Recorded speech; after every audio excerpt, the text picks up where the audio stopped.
Hello, what's up?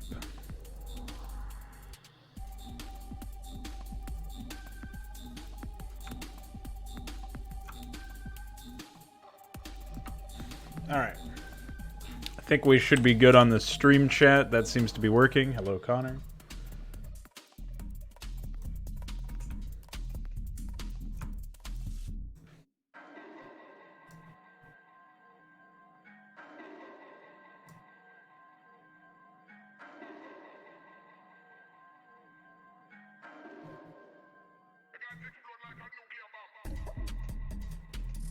Okay.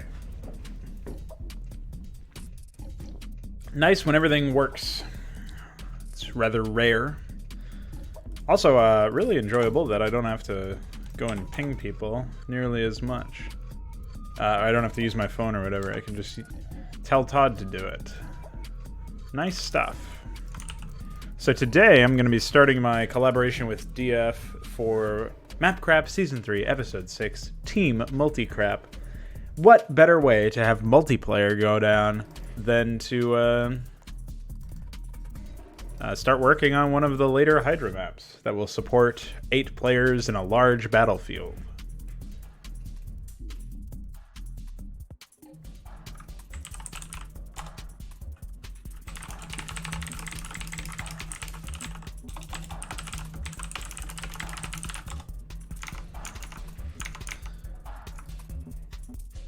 Our theme is... Oh yeah, we didn't really settle on our theme. I mean, we did, but I didn't claim it. So I'll do that now.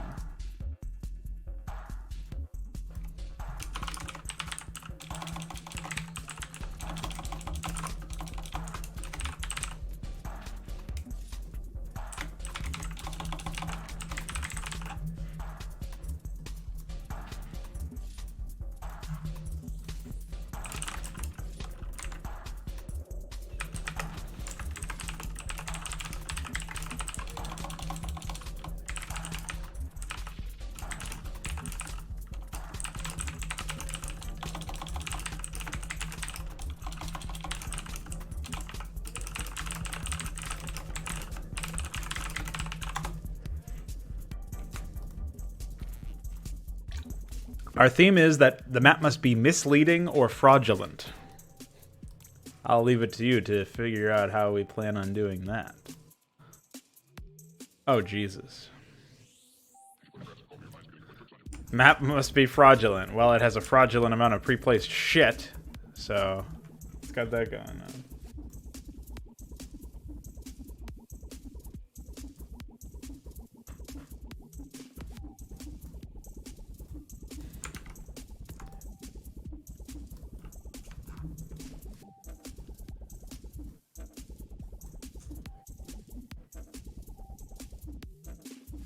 Does it technically count as me making a map from scratch if I'm taking the...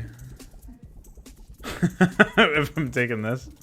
I don't think so. I think I would have to at least edit the original mission, not my Hydra... whatever shit. Did I start working on this or no? These are all out of order. Get rid of those.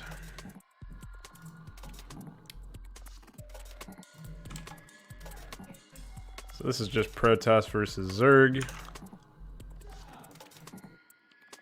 Oh yeah, this is the Zaz map.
Hey, what's up, Folka?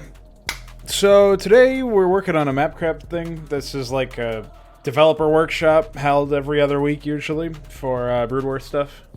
This event is a little bit special. Normally we get like about 4 days or so to make our content, and then we release it in time for me to play it on stream on Tuesdays. So we start Fridays and we finish on Tuesdays. That's been how it's gone for the last couple of events. However, this one is going to go a little bit longer. It's going to go for a week until next Saturday, where we'll use that time's fraud night to play the maps. And the reason being is that these maps are going to be multiplayer instead of single player. And the other wrinkle is that it's actually made by teams of 2. So I'm technically able to start sooner with the help of DF.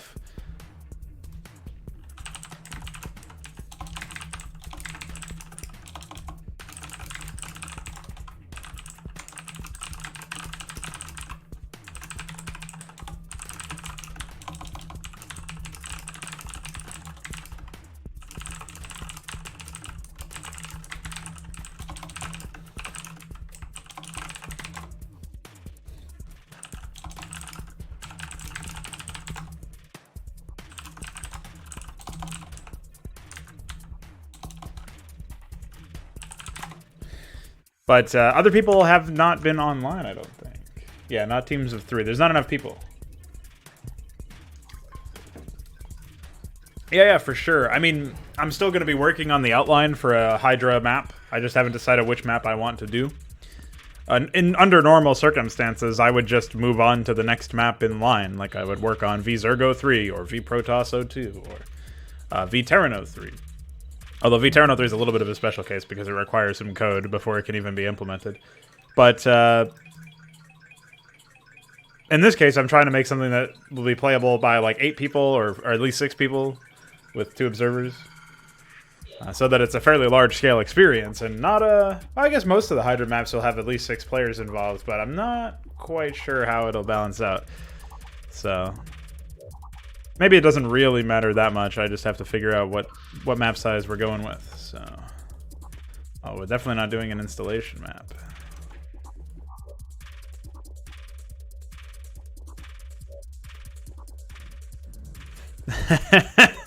I love that I replaced the Ragnarsar with Cyprian graphics, so you just see a bunch of Cyprians lying around. Oh, I guess the Terran presence here was bigger than we expected. Oh, delete all the critters.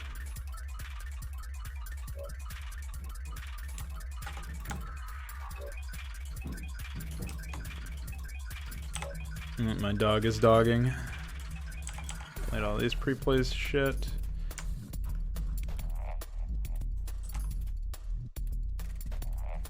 Yeah, what a mess this map is.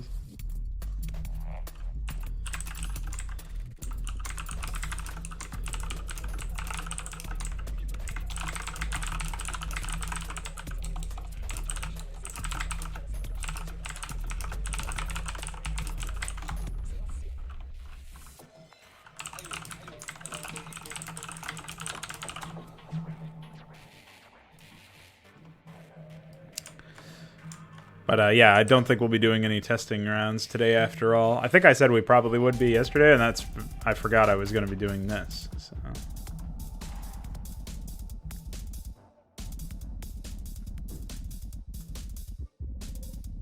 Man, what a pre-placed armada. Honestly, this map is like, do you even bother trying to salvage it? Probably not. It's just so fucked.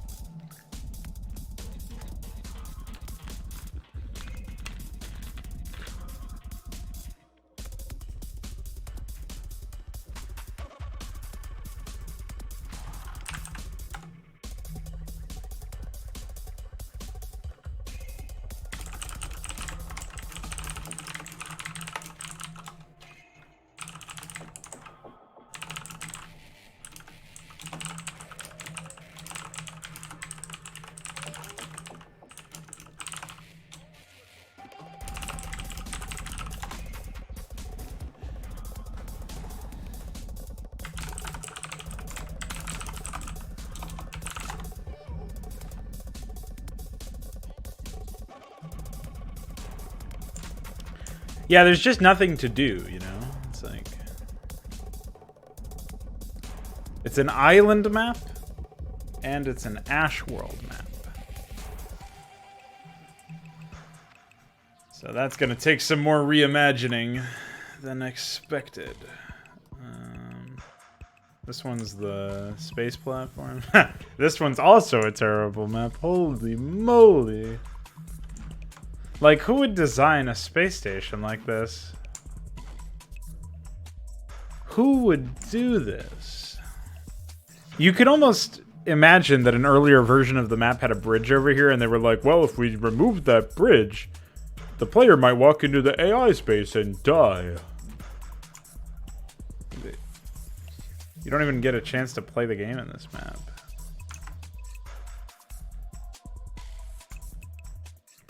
Ah, I remember this one too.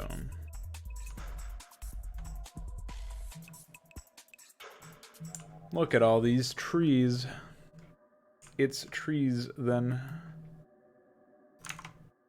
Dumb.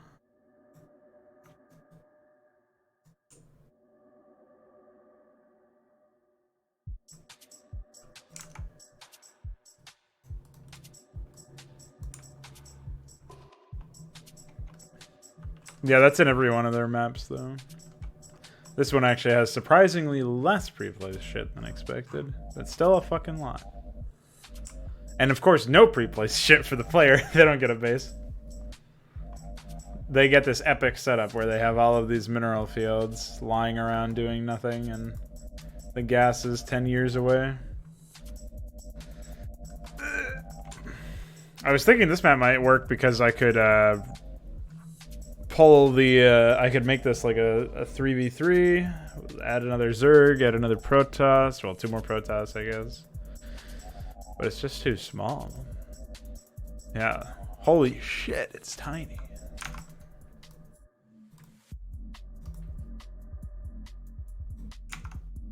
Though I think this map is also tiny.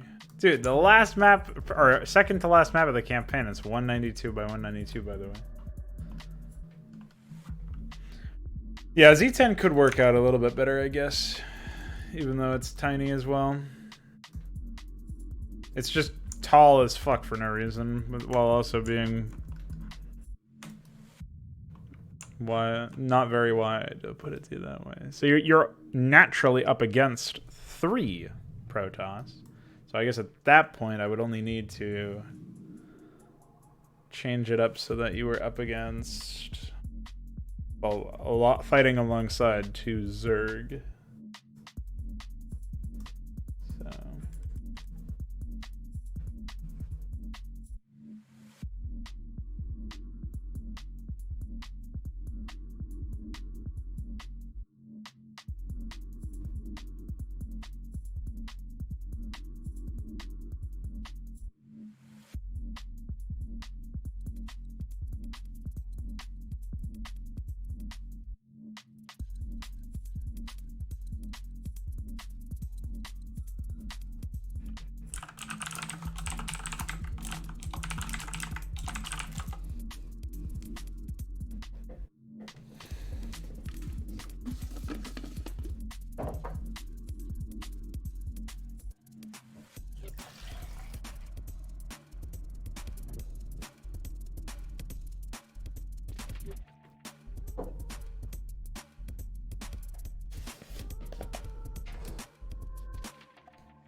What's up, Ultralisks? I'm actually making a map with DF, and our theme is the map must be misleading or fraudulent. And since it's multi-crap, where we're going to be playing it on Fraud Night, I figure we should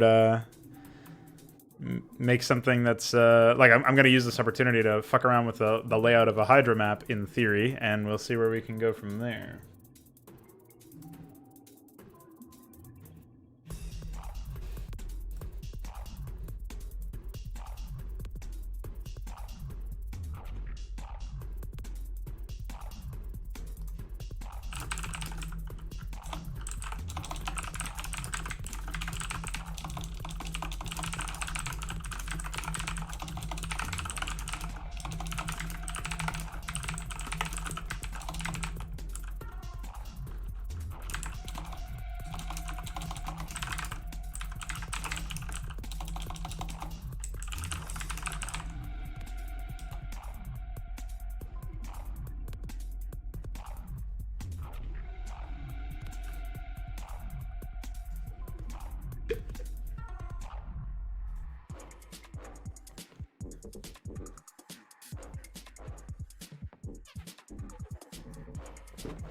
Yeah. In fact, let's count how many are inaccessible. 1, 2, 3, 4, 5, 6, 7. Wait. 1, 2, 3, 4, 5, 6, 7, 8, 9, 10, 11, 12. 13 mineral fields are inaccessible, by the way. There's one inaccessible one right here.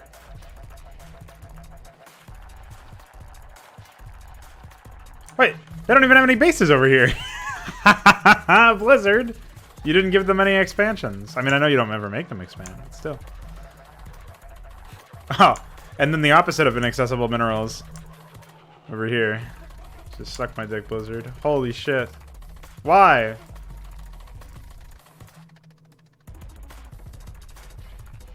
What the fuck? What the fuck?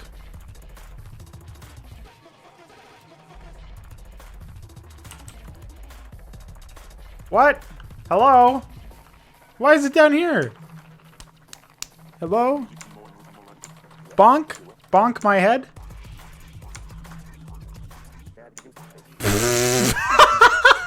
Okay. What the fuck?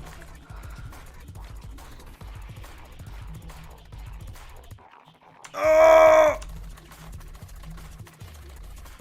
Why is this start location down there? Wait, what?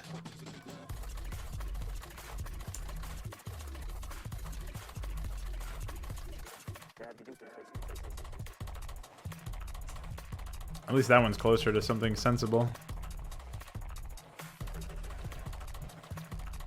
I'm not even sure how they placed the start location there. I guess in their debug build of the of Started, they didn't have as many limitations on start locations. Or maybe you actually can place those anyway. I'm pretty sure you can't though.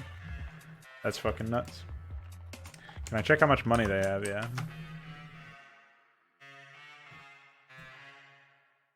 $20,000 ore and gas. Teal has 8,000 ore and gas. And yellow has 8,000 ore and gas. So red has 20,000.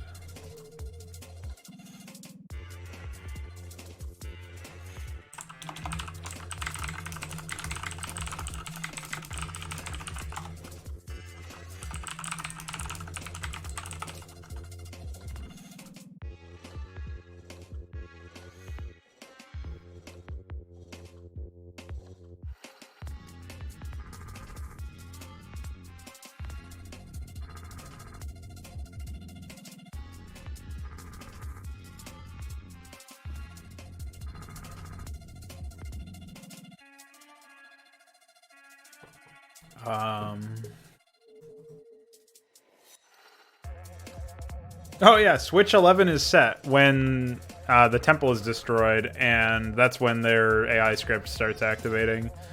So in theory, in this map, you could scout out red and see idle probes doing nothing. Or even destroy red. I think. Oh no, if they have suffered deaths of at least one enemy unit, that will also do it. So you could scout and see idle probes, but if you attack, or if you kill a unit, or you kill the temple, they activate. What a shit. That means you could literally just annihilate all of the other Protoss, and then, like, if you really wanted to, you could just take the space and turtle around the... I mean, it's not like they even do anything anyway. You blow up the temple, and then you have to bring the drone there, and then you win. So as long as you actually have an access point in there, then it doesn't even matter.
Oh, right, yeah.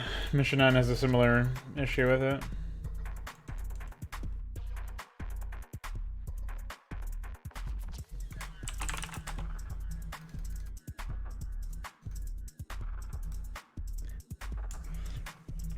There is so much... I mean, like, there's just so much wrong with this one map. I'm thinking I can probably condense this map by cutting the top strip and then expanding it out to 192 by 192 instead of 128 by 256 or something psychotic.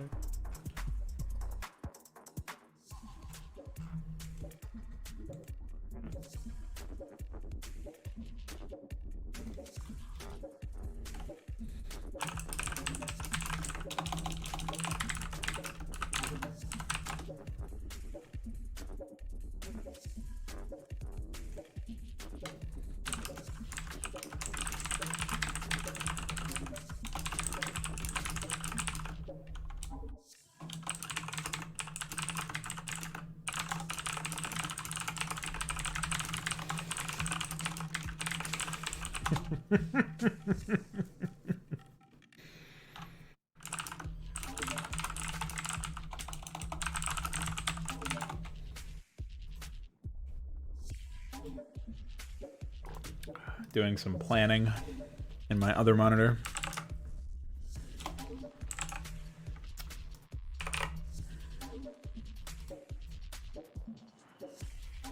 Ah.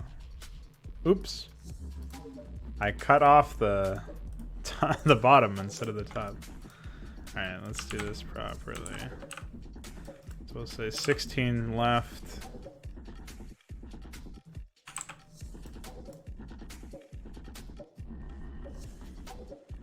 What?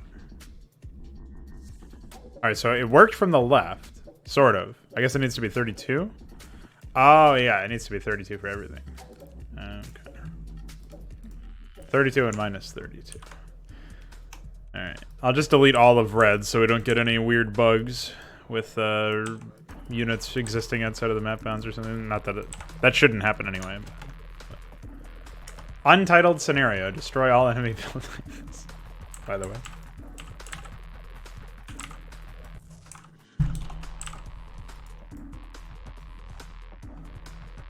Alright. So that's good. Yep, we kept all the bottom and...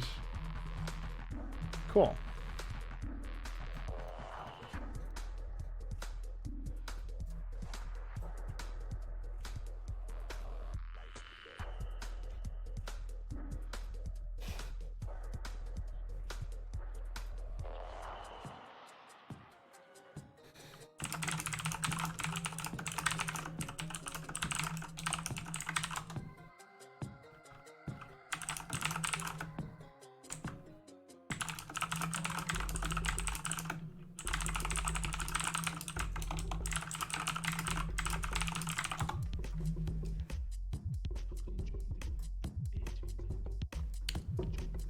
Epic. Fuck. Fuck.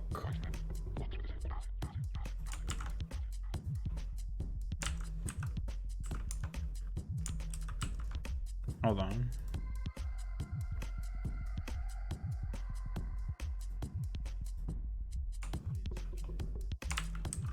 Thankfully, all of Blizzard's shit is just...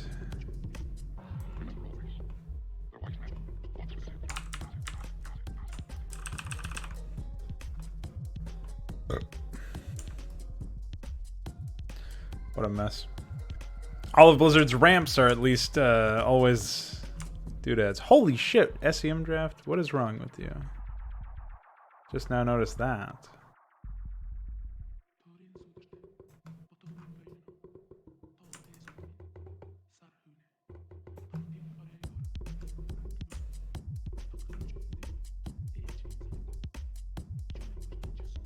Why can't I just have a functioning set of tools?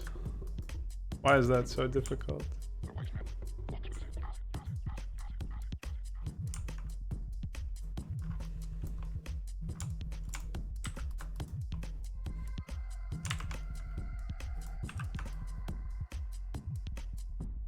I mean, I don't even really care that much about the original layout. But I would like it to not be so fucking asinine. Jesus. Jeepers creepers, Batman.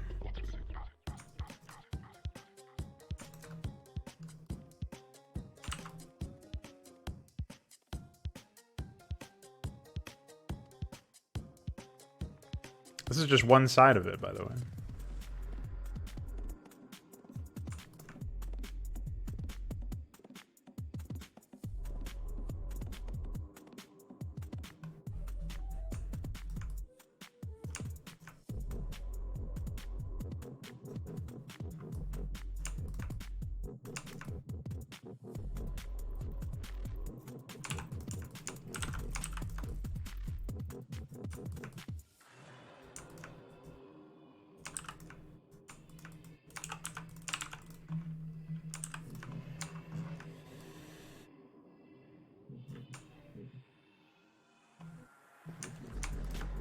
Alright, round two, baby.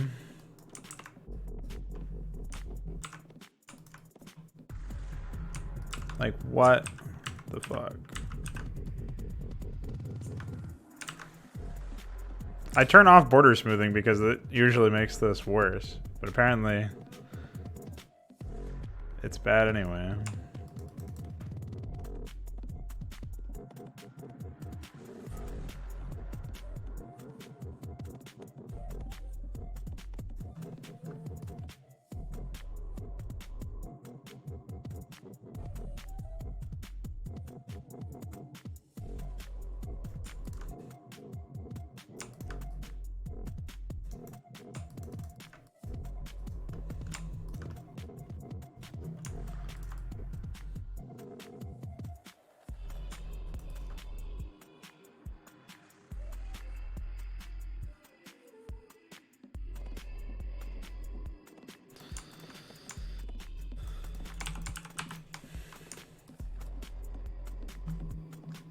What a mess. Definitely an argument in favor of just saying fuck it and remaking it yourself from scratch.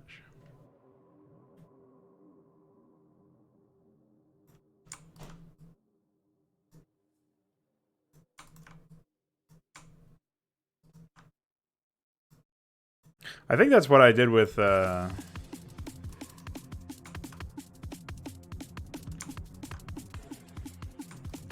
Wasteland Station, actually. I don't really remember. It's been a while since I've even thought about the development of that one.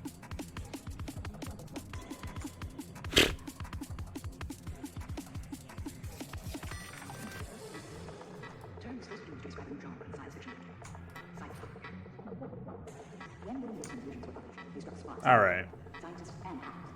Fuck this.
For some reason, I had the that album, or the mix that we're listening to now, was on double speed. I don't know how that happened. Oops.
All right. We got Sunglow.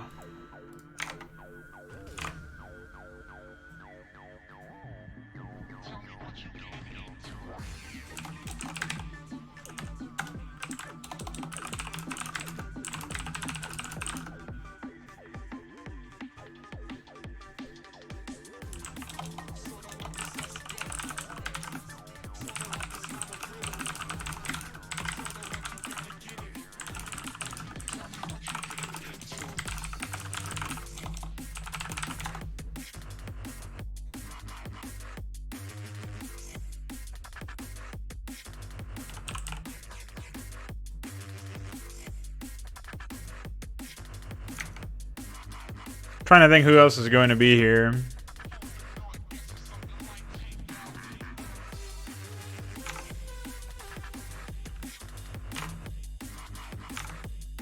There's not too many people who really would still be siding with Aldaris at this point, I feel like.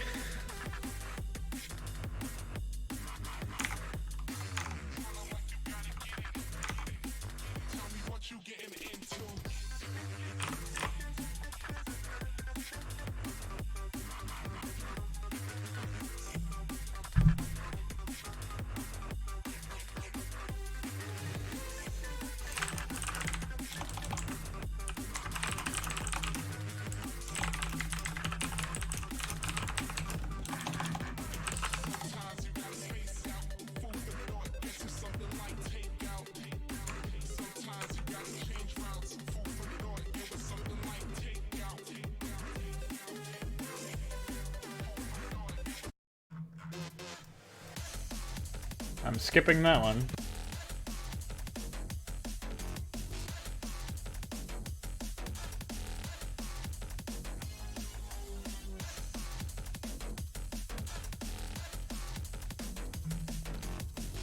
I think it's funny that people generally tend to point to the 8th and 10th Brood War Zerg missions.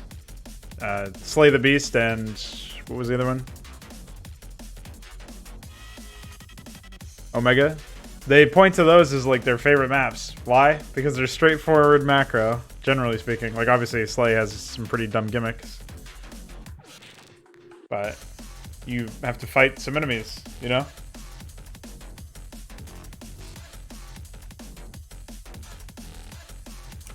Too bad there's not a whole lot of that in the Brood War campaigns. That's why those are best left to Nemesis maps or something. Just pick out the highlights as opposed to bothering remaking the whole thing.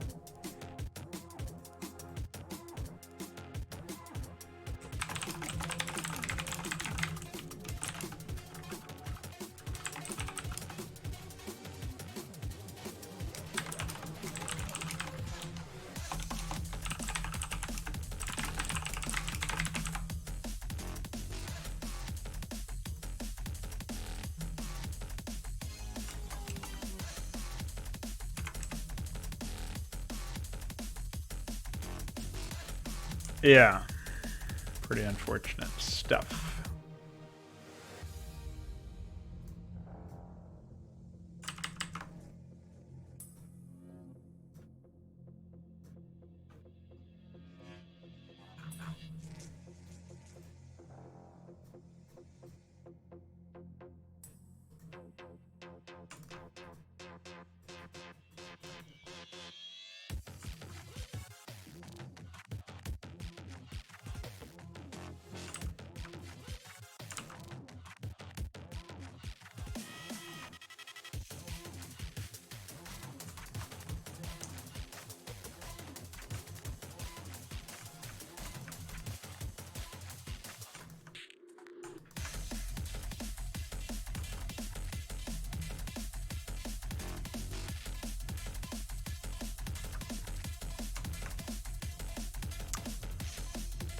Yeah, don't expect anything grandiose with only a week of development, starting from a brand new map with a pretty large map size.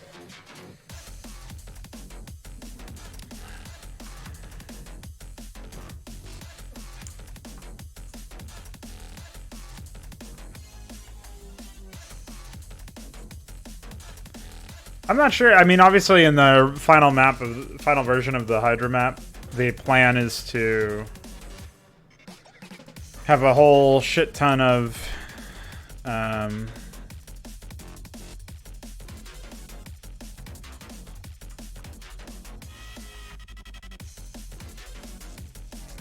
what's the term? Like I want to have a more dynamic event happen where you'll see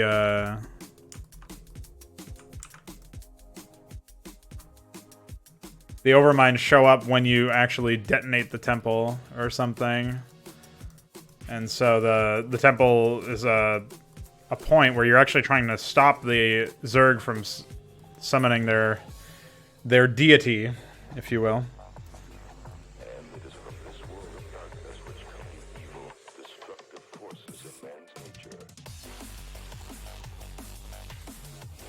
That was kind of my idea anyway.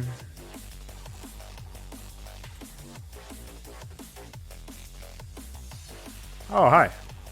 How are you?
Normal. So not bad then. I'm excellent. Got the day off, which I'm happy about. Slept in, which I'm not as happy about, but you know.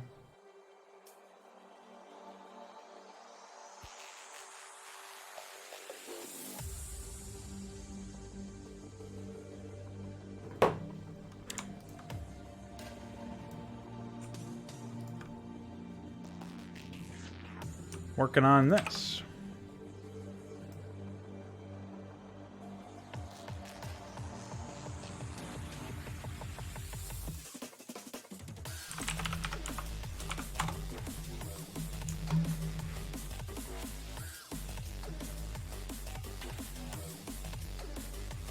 What's up, Alexander?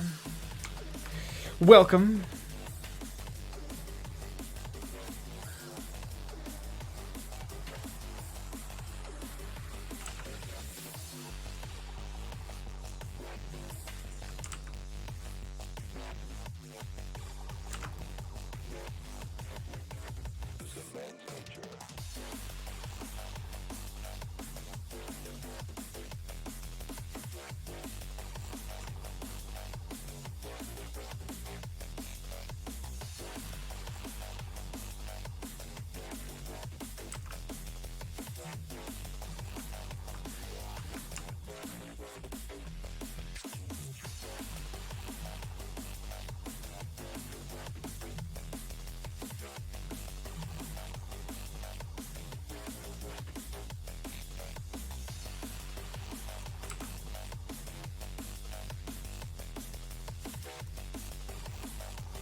Wow.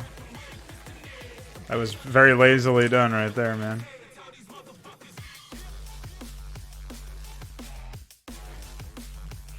Right now I'm just slapping away at some, sort of like a, I guess you could call it a similar to a gray boxing, where I'm just getting an outline put together.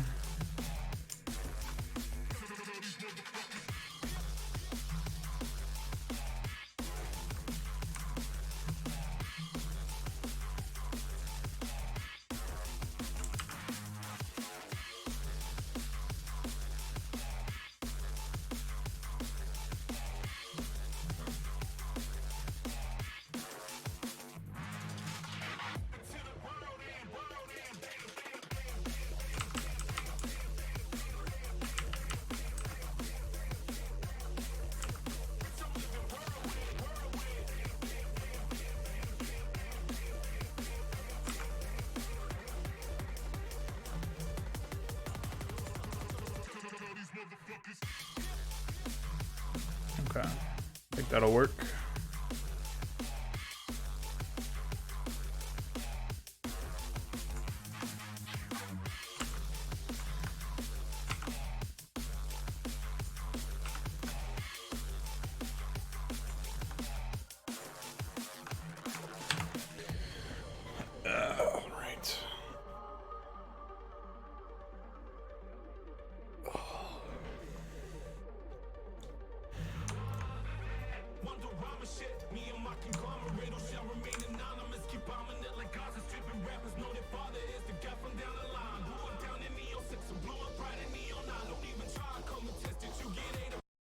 Well,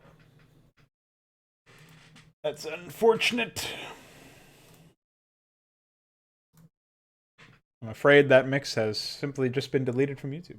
Sorry, guys.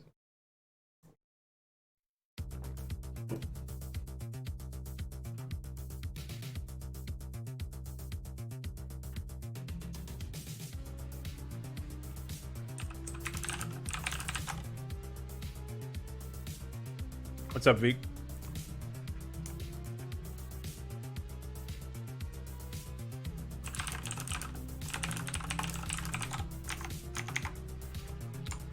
My theme is DF's theme as well as my theme. Since we're a team theme, my team's theme is map must be misleading or fraudulent.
Oh, yeah, that's just...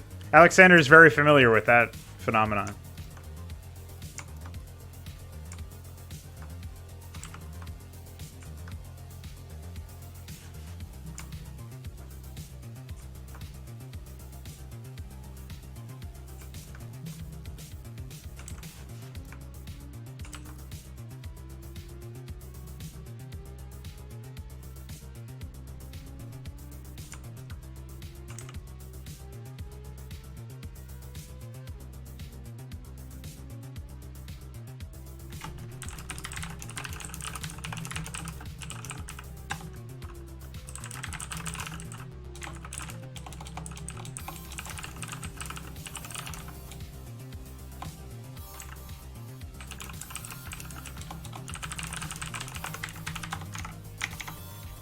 I don't think there will be any tests for at least a few hours. And you may have to go by the time we decide to do them. There'll be more... a little bit around, closer to like the fraud night times today, since I'm not working. And I'm not even sure if it's a definitive thing as far as the multiplayer stuff.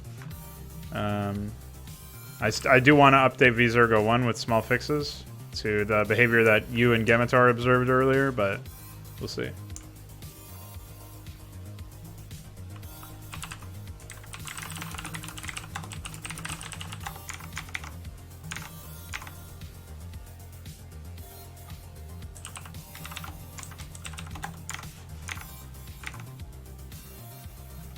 Oh, nice.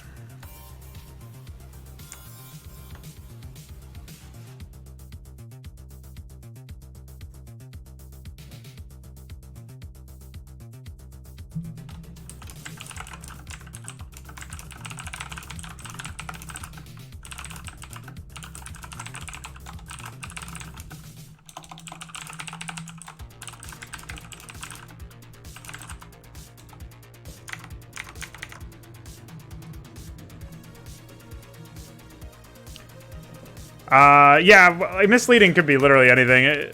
Fraudulent as well. It's like, it's just, you know, it's nothing crazy in terms of how it's put together. It's just like, somehow it's got to be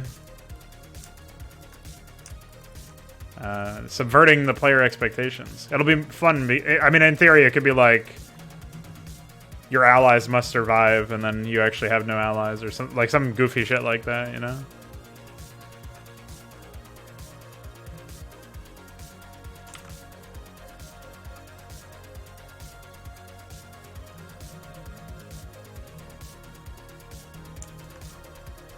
To decide how much of this is going to be jungle-ified.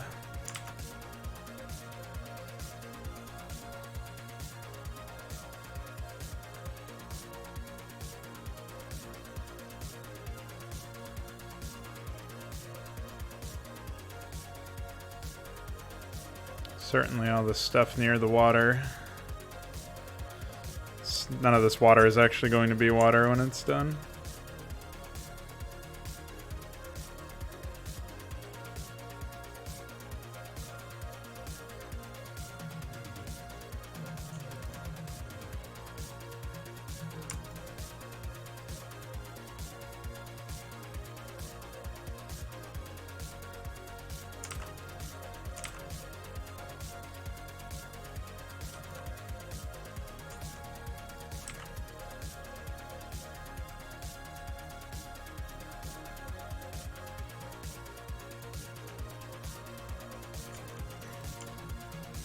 I want to just jump right in and get started on the detailing here, but I'm resisting that urge.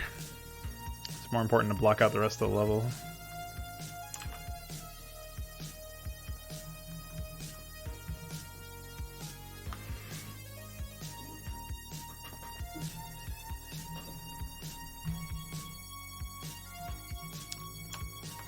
That sounds like a good plan.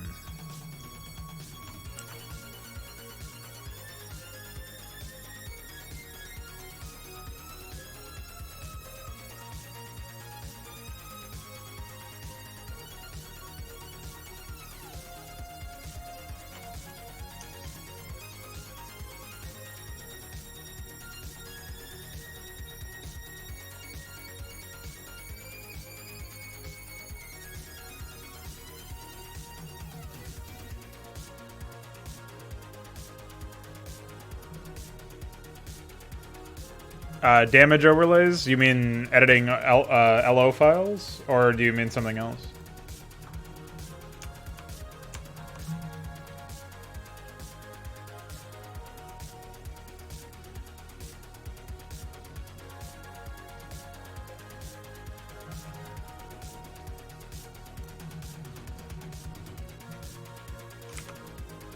Well, I'm not an artist in that sense. I'm not going to be able to like make new ones for you, but I can edit the LO files so that they match up to the new GRPs, if that's what you're talking about. That's easy.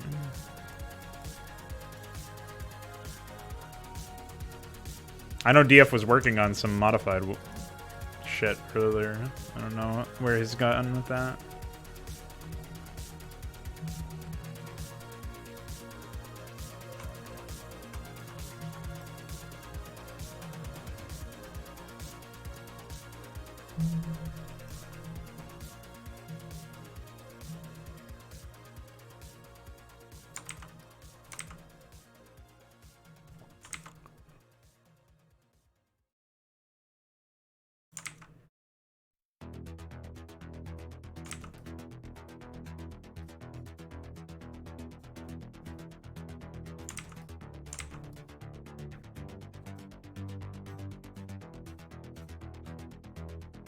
Oh, okay.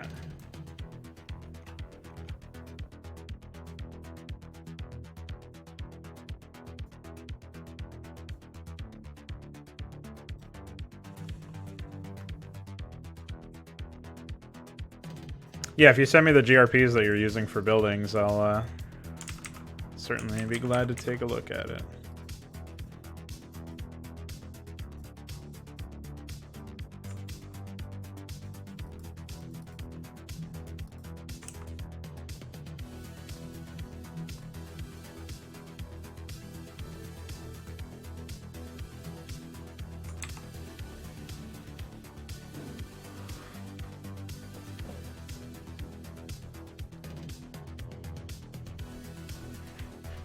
Right, that's so that we can stop the stacking and all that.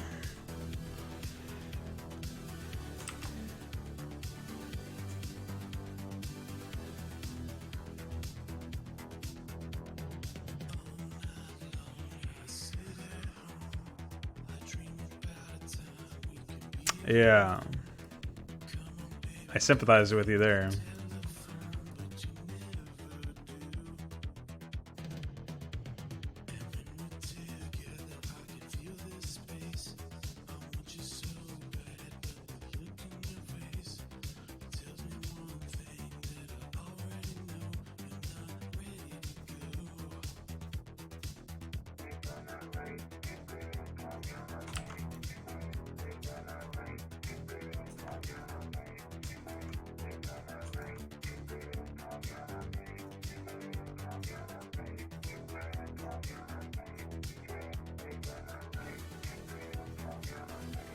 Trying to make sure we've got enough space to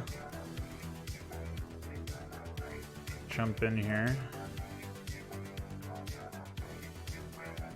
All right.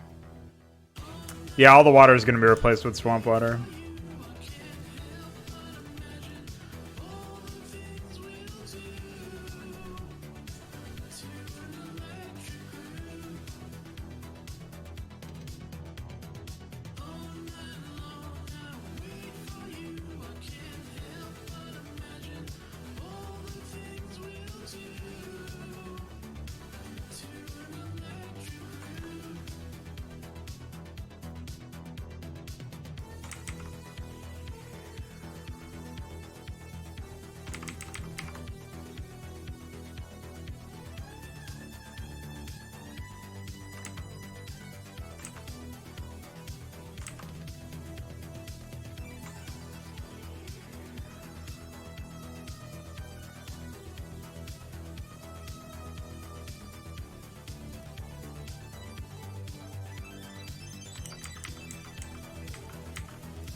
Alright. Getting somewhere over here.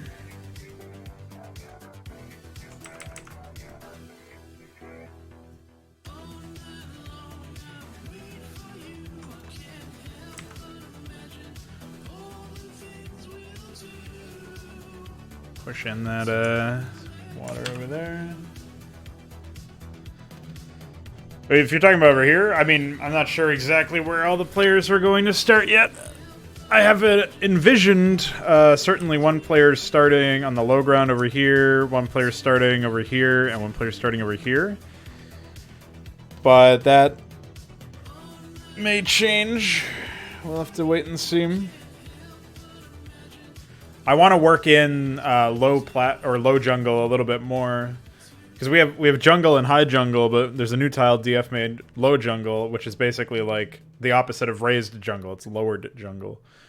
So I want to work that into this area, and that may be what I do with the medium or the middle player. Even though there's no height difference for being on the low ground in the low jungle versus being on normal jungle or being on dirt, right? Like the dark brown dirt. There's no difference in terms of gameplay. But ramps going into you being something you have to climb up, I think has, like, it's a different experience than going down ramps and having that benefit. So that might be interesting to make the middle player a little bit more vulnerable. But I also want to work to, I think I'm looking at it right now and I'm thinking we probably need to separate the player that's in the bottom right from the player who's in the middle even further, which is one of the reasons why that low cliff idea that I'm having is compelling to me. And what I can do is I can take ruins and temple and maybe some other stuff. I can take the edges of those tiles and I can blend them with this low jungle tile, and then we can have stuff that I can still put stuff in there for detailing, so it's not just so bland or whatever. But I'm not sure. For sure, this this whole middle area is going to be contested. I just don't know exactly what's going to happen with it, but I know like everywhere where you see there's water is going to be pathable terrain. It's just some of it may not have ramps. Like over here, this water over here is not going to have any ramps, but you could drop there. And the same for over here, almost certainly. I mean, I might even throw in some ramps over here. But over here, this is all going to be pathable swamp water that you can walk through. And over in the like these areas are going to be areas where you can climb up, and there'll be bases over here. So it's not really islands, even though it looks like there's islands. It's not really going to be islands. Up here is where the Protoss are obviously going to start. I want one on probably over here in this giant landmass. Maybe over here hugging the top strip of the map, but having enough difficulty flying around their own base, right? So that you'll be able to flank them around and stuff like that, right? And then, so we've got those two there. I don't know where the other stuff is, and I also don't know where like the actual temple is going to be either. I may rework this area into a large temple area just so that we have a bit more of a temple influence for the map or whatever.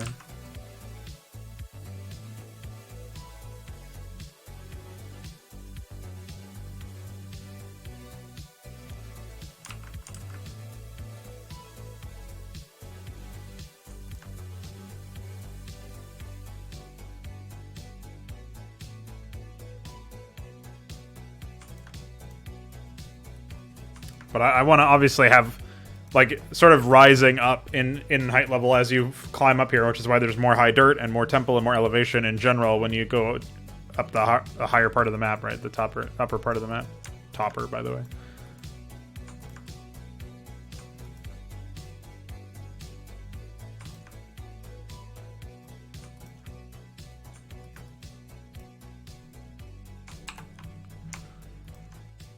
Sort of where my mindset is at right now.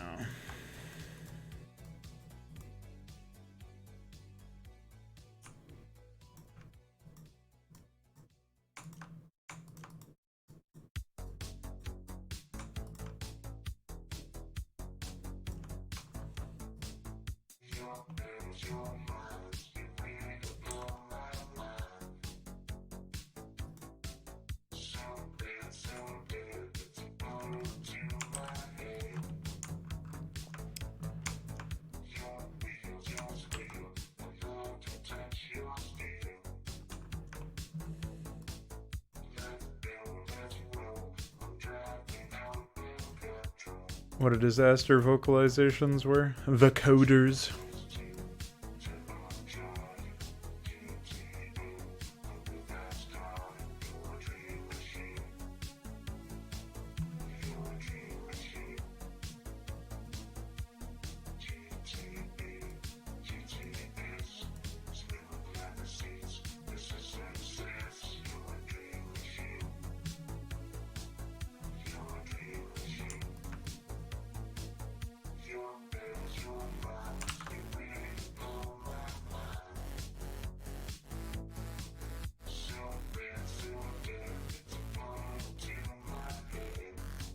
Apparently, SI found the bug that DF reported about briefings and in-game transmission triggers, which everybody thought was just something that they were doing wrong. It turns out it was an SEM draft bug the whole time. Pretty impressive. So.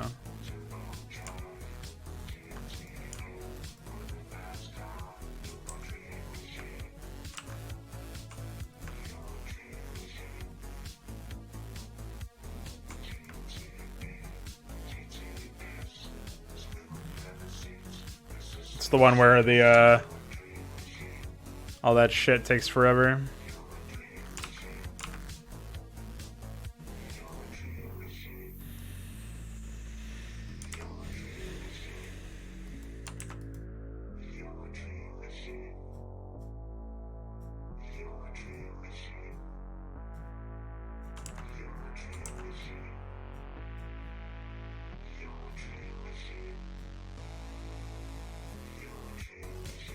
But this is pretty much going to be like the most jungle map that you'll see. So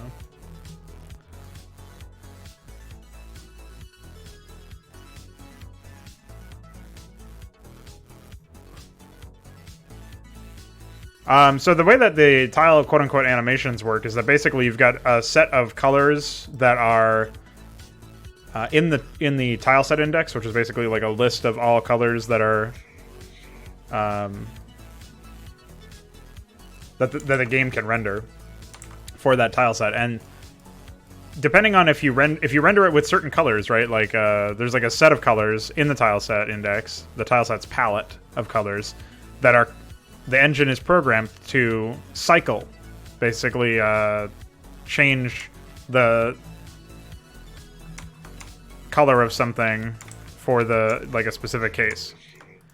And those situations tend to be like all of the colors of the stuff that's cycling over here. These are all listed in the tileset palette as like the engine reads from the index positions of the palette and says, I know that these colors are meant to oscillate or cycle. And so that's where these animations happen. It's just certain specific colors in the palette behave differently. And that's more or less how that happens.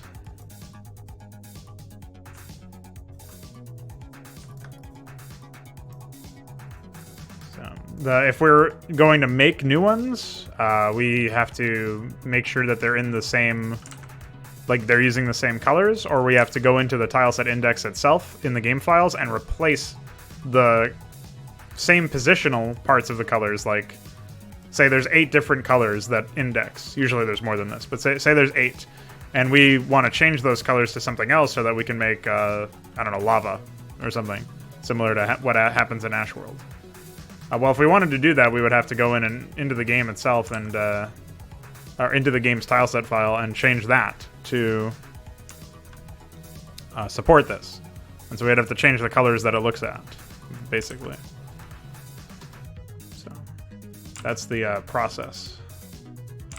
But if we're just trying to take the existing colors that already cycle, that we know already cycles, then what we can do is we can take that and we can say, all right, let's just color our image in the areas where we want it to cycle, like areas where there's supposed to be waves or glistening water or whatever.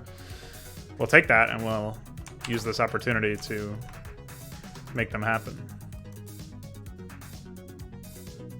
So we change the colors to whatever that is, basically.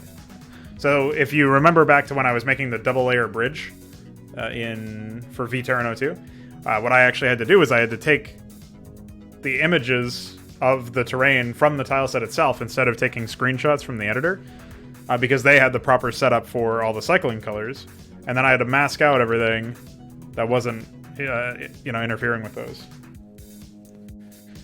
Yeah, no problem. It's definitely a strange way to do it, but I suppose it was like an engineering hack or something. You know, it's like one of those things that takes less CPU or something.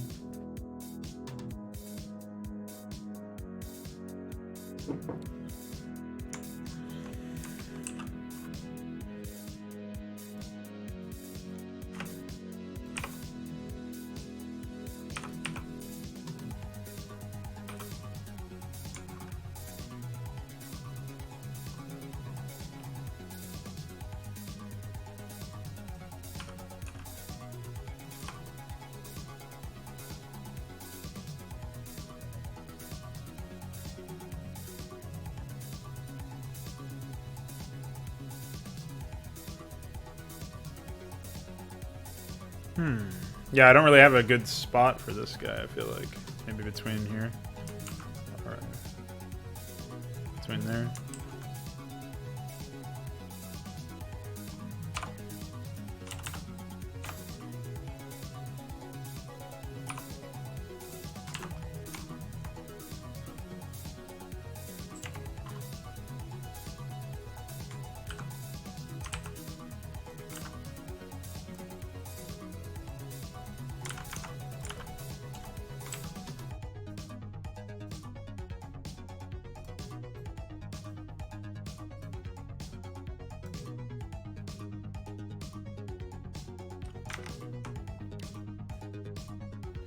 It's certainly very limited now, unfortunately, but...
Wait, what?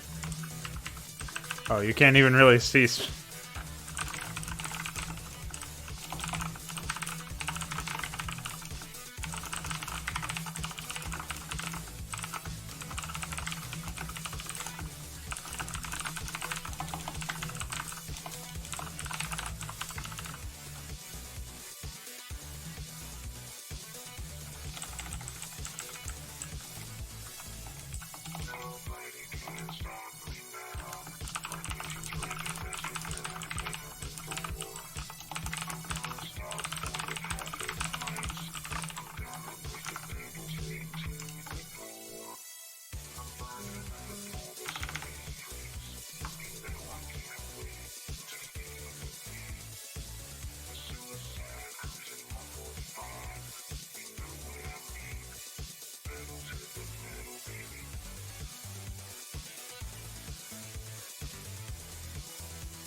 I guess now that I think about it, we should probably swap that out to be redwood and,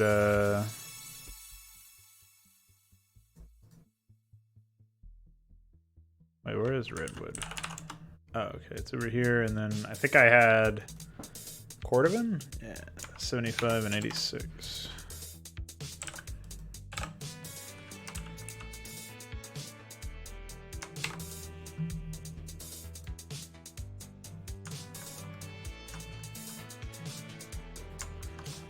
Well, I guess I'll start... I mean, I was thinking of starting to place the resource areas or whatever, but I can't really comfortably do that until I really figure out some more shit about this. So... let's do some custom terraining.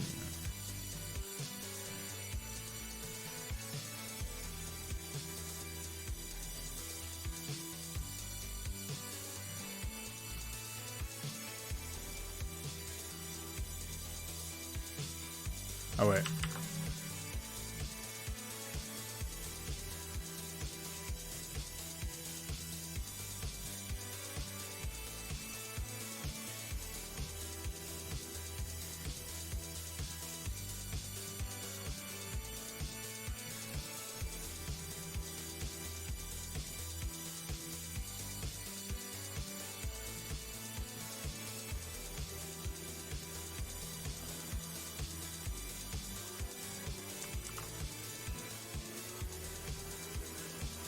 I guess this author really liked race cars or something. This artist.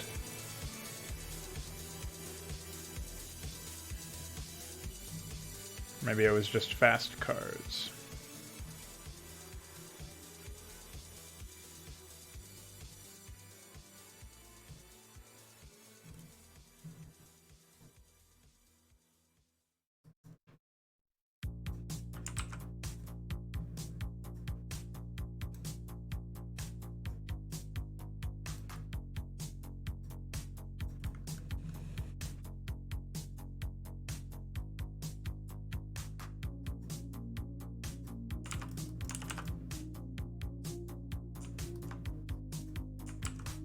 What?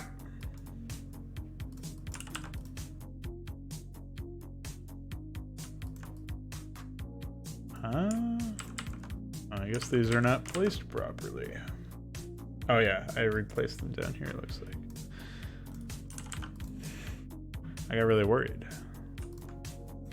For just a moment.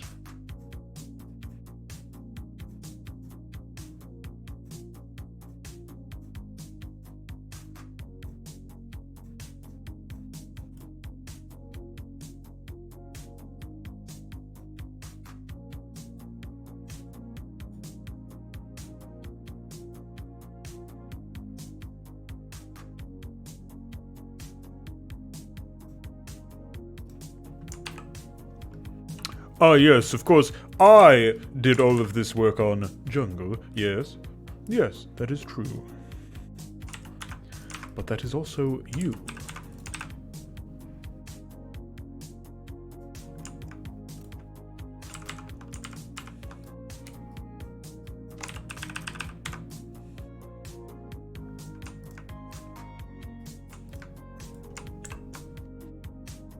Jungle.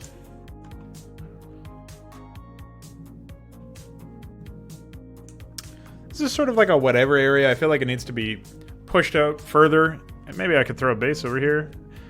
But actually, maybe I can add a little bit of value to this area just by virtue of... hold on. I have an idea. Yeah, I think if I just make it so that there's a base over here, then all of a sudden it makes more sense. Right?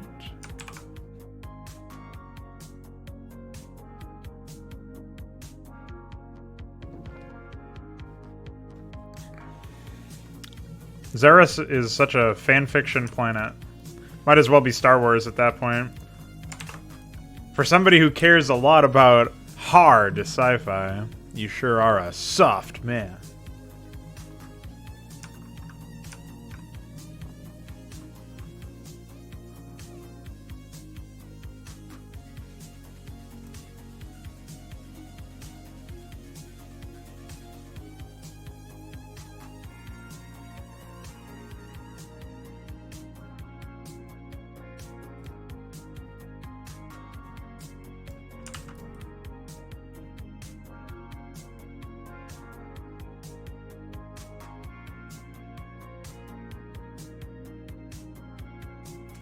Yeah, it just doesn't make any fucking sense.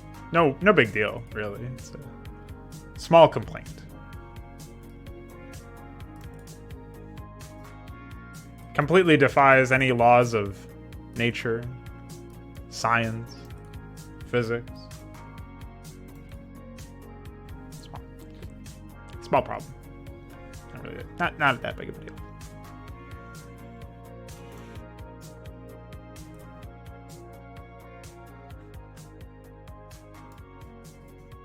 Its entire existence. You realize it's supposed to be in the center of the galactic core or some shit. And also have that biome.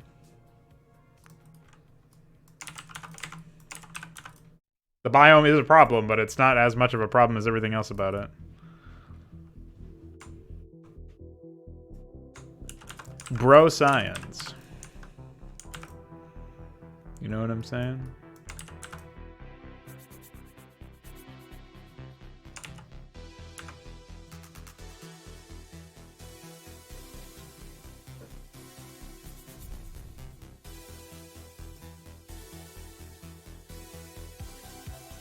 Just have it not be that planet. How about that? How about stop fanfictioning? How about original ideas?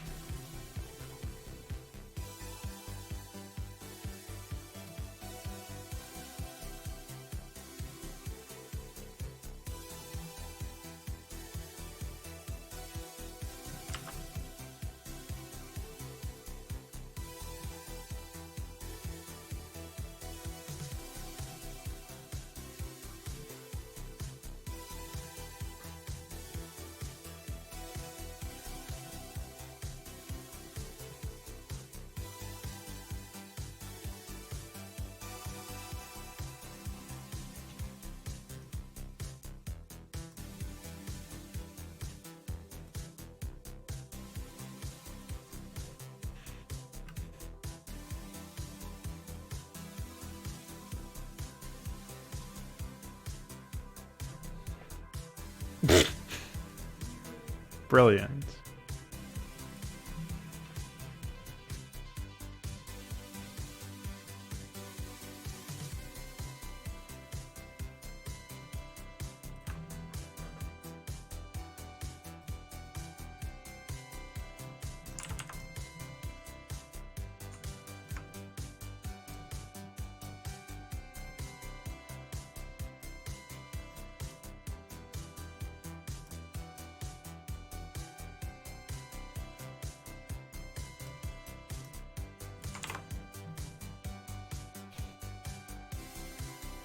Oh, he was in chat earlier.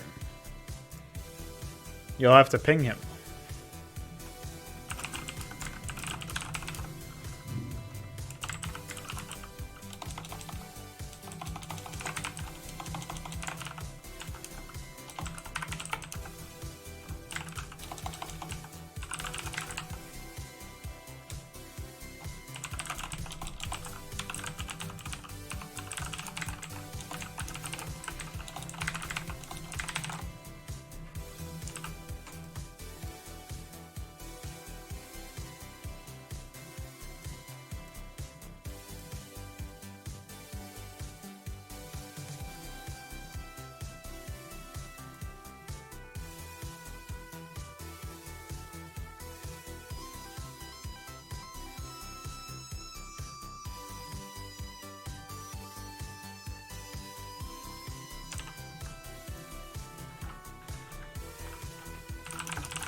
The U button.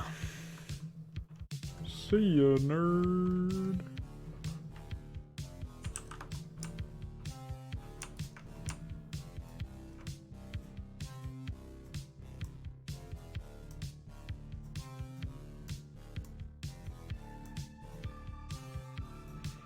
I have jungle blended rocky ground, jungle blended mud, and now jungle blended water. Epic.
What a song.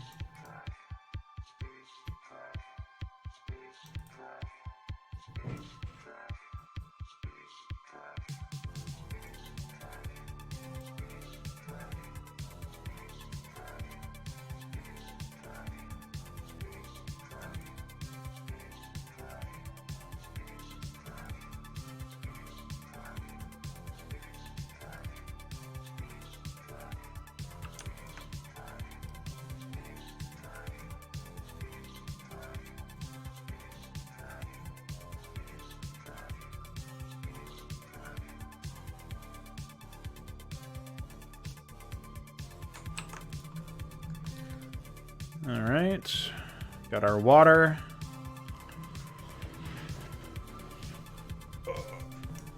Although, I don't know if I'll be blending that with low jungle or what.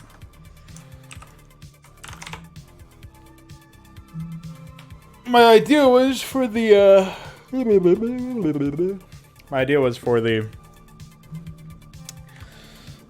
Overmind position to be on the low ground.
I liked when Icor was talking about his motivation and how there was one point where he mentioned something about, like, it's easy for me to find motivation for Hydra or Toddborn because other man needs my help. just the way that that was explained was great, I thought. Icor is a very nice gentleman. And it's true. Other man does need his help.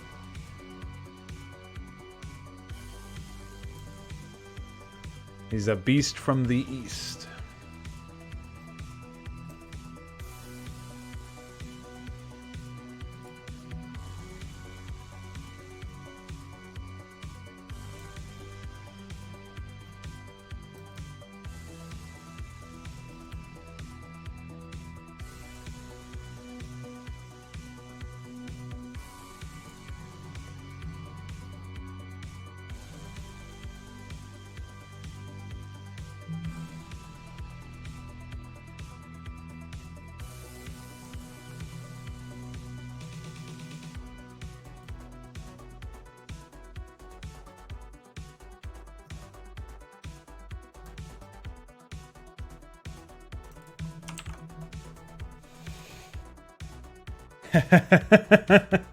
Yeah.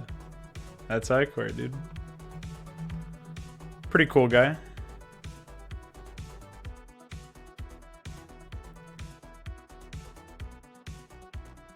And yet, without him, nothing would happen ever.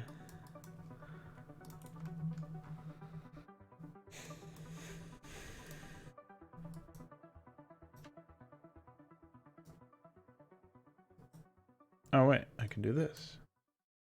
Check me out.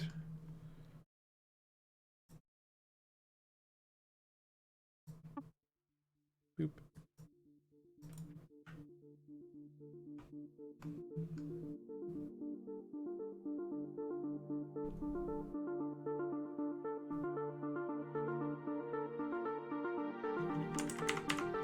Yeah, I don't know about that one.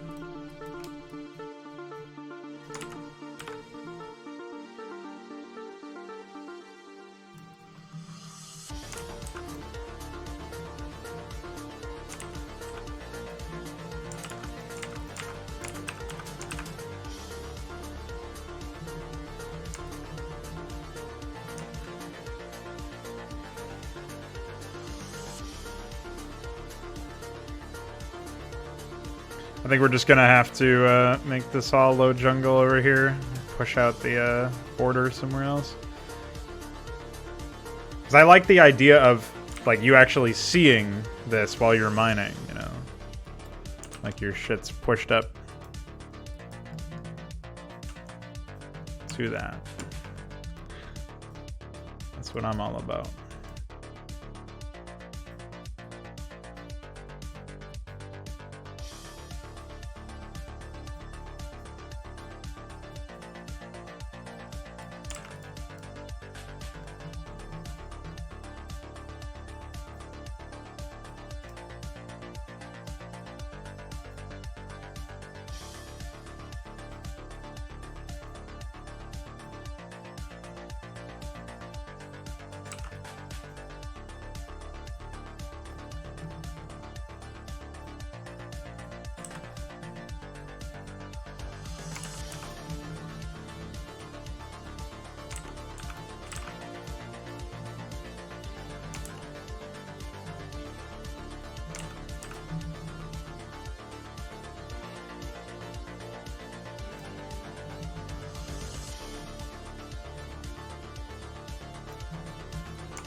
What's up, Don? That's swamp water.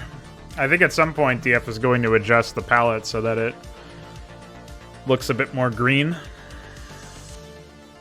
But it's basically the same thing as like the coastal cliff stuff. I think maybe one distinction is that you can actually see it glow on the edges of the northern cliffs. Like the north-facing cliffs don't normally do that in the original. But void energy would obviously not be that color, so try again.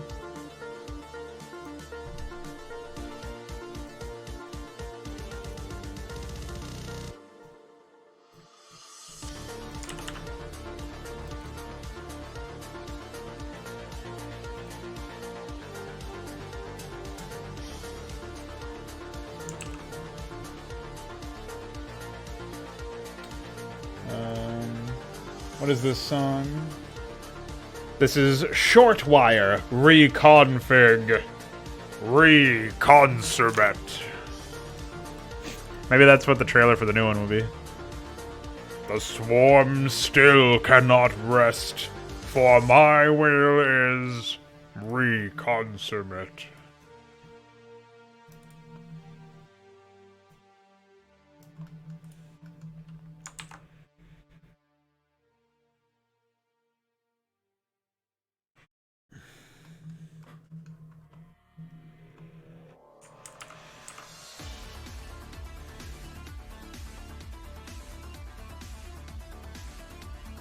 I just realized in order to make this area properly balanced, we're going to have to do some pretty big changes to the expectation.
There we go.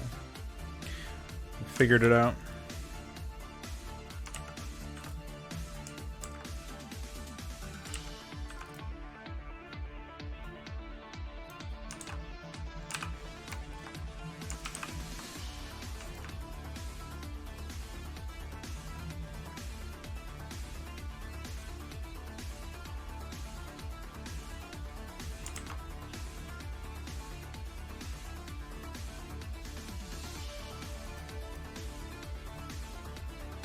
The Darkening of Todd's Void.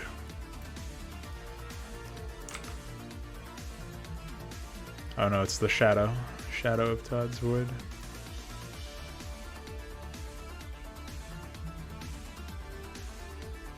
Todd Void collapse.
Well, this is going well, if a little slow.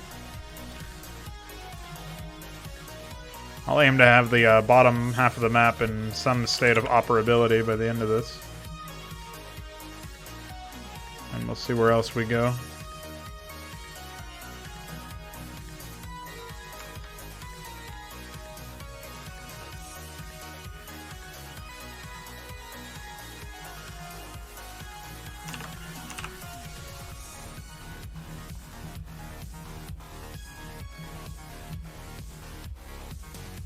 Oh, there's an idea.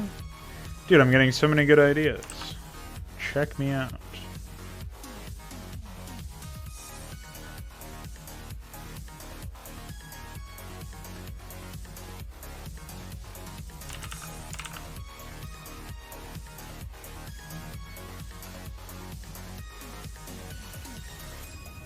The gears are turning, boys.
See how it works out.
Alright, I'm back. I have a visiting father.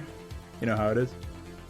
So, where were we? I was gonna start replacing all of these low jungle water bits.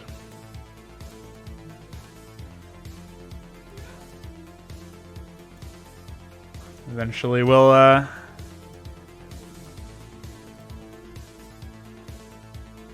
have the whole thing done up. I do have to do variants of the... What was the... like ruins and dirt cliff and temple. I've got to do variants of those for this tile. Which will be interesting.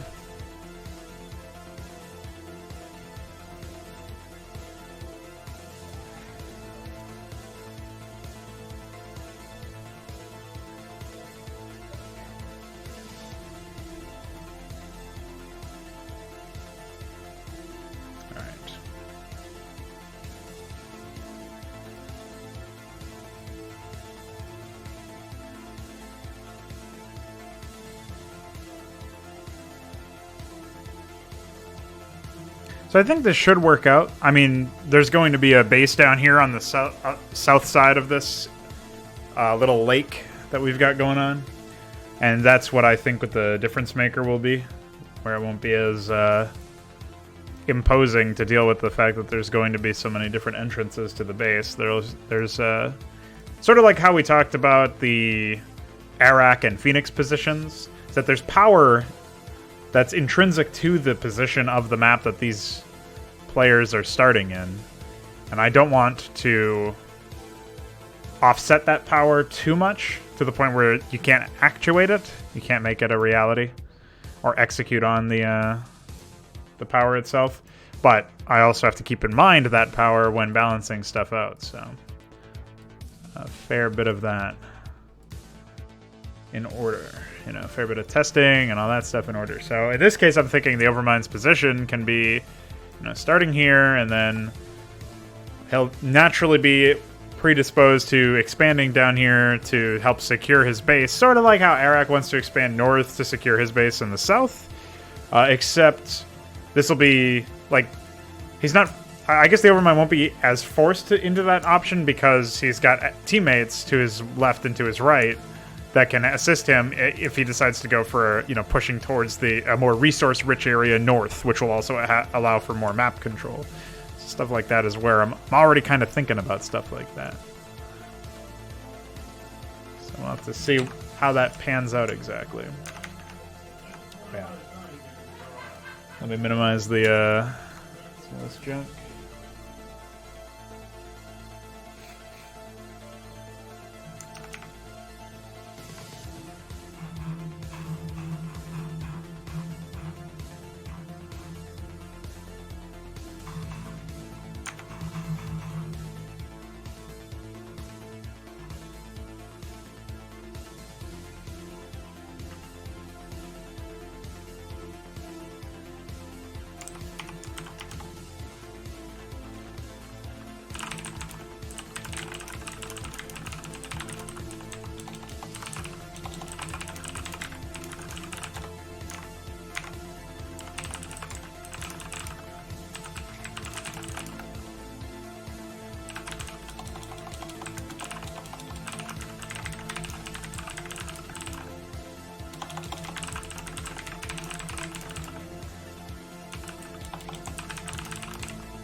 Sorry about any background noise in the current future. Soy! What's up, Soyox? Wakoxef. I hope you enjoyed the fact that your own character name was an amalgam of 3 of your names. I didn't implement Soy or Zorbotron, but there's time for that yet.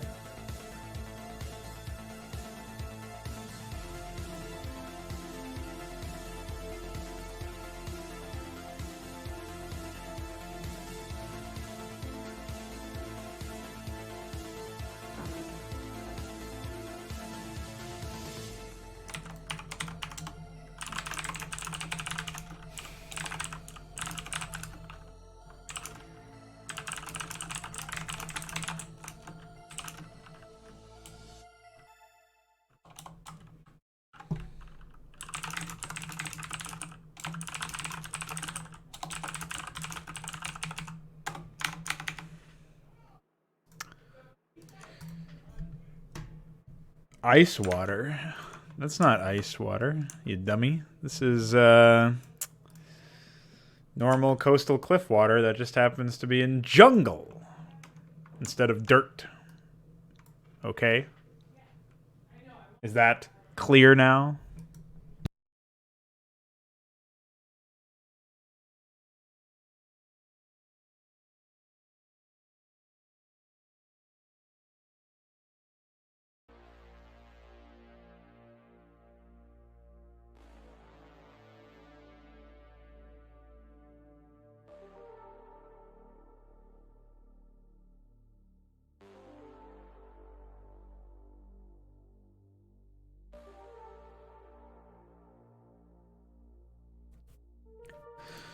So, at this point, I think my main objective...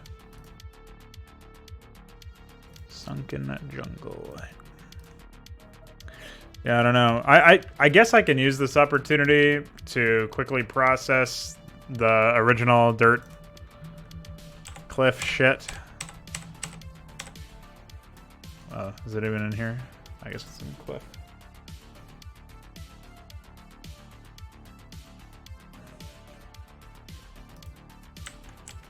What the fuck? What the fuck? Dude, what a disaster.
All right.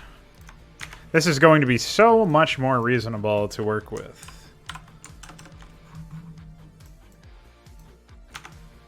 So I'm definitely happy about that. Grab canvas, dirt, jungle.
Okay.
Layer 67, by the way.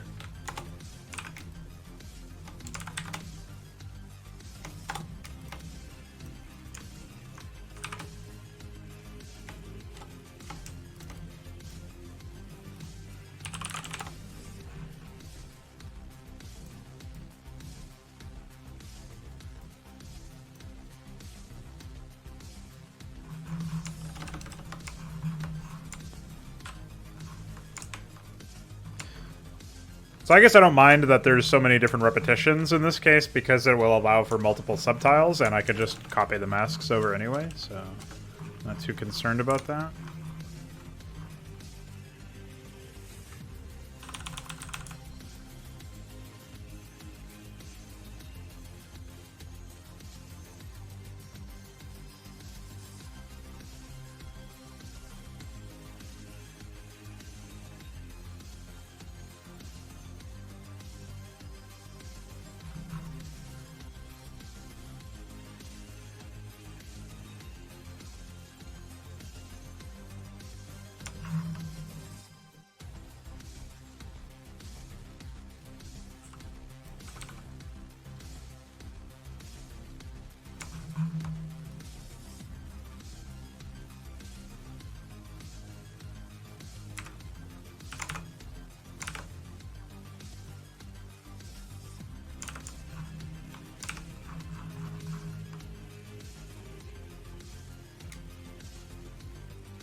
Put in a bit more here.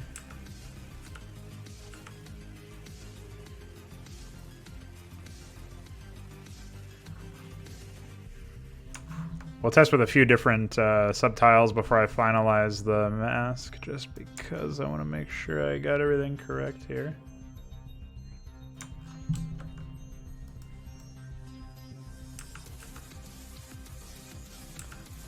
And obviously it's difficult to always know if something is meant to be like a shadow or a bit of shading, versus, especially with a dark space tile like dirt.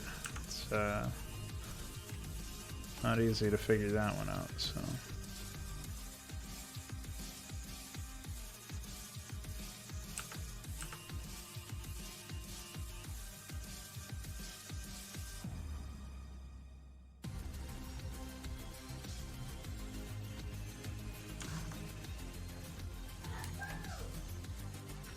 Mega sneeze.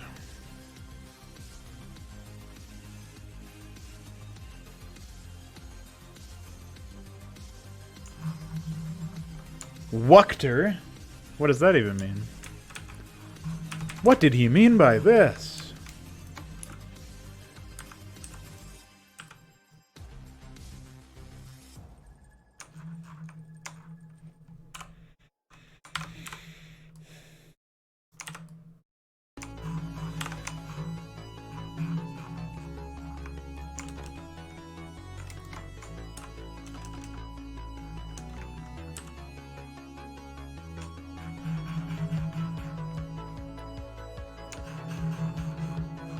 No, that can't be what he meant.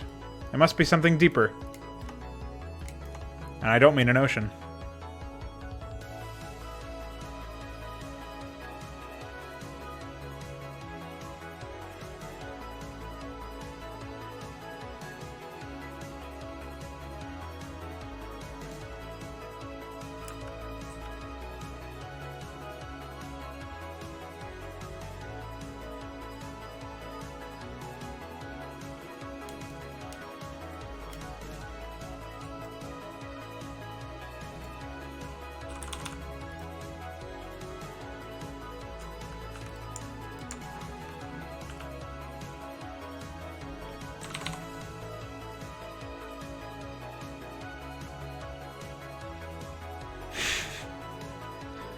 Yes, a double layer ocean.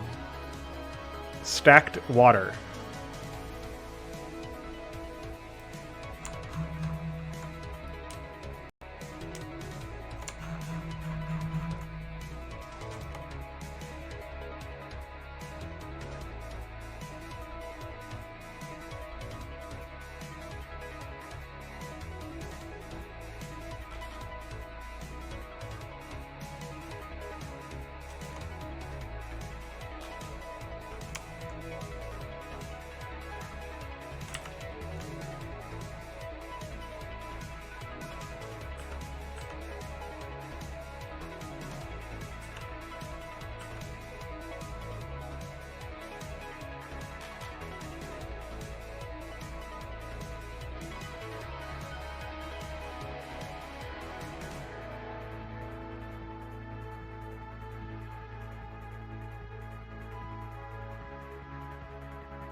I don't even know what the fuck that means.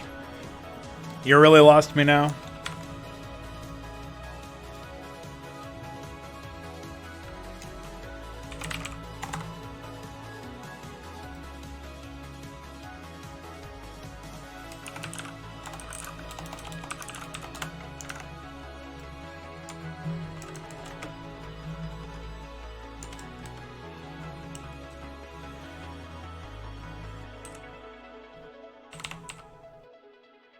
Oops.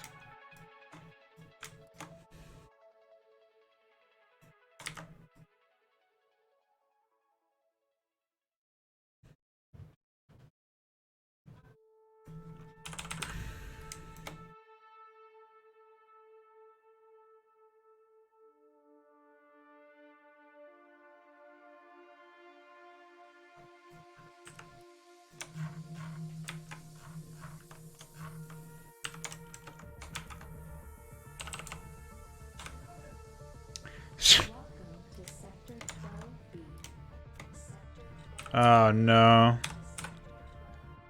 All visitors must comply with 12B ordinances. I forgot about this opening. Will result in immediate apprehension and containment. Your visitation microchip is now activated and expires in 72 hours. Visitors must report back to the sector gateway within that time. It's like the most prolonged echo.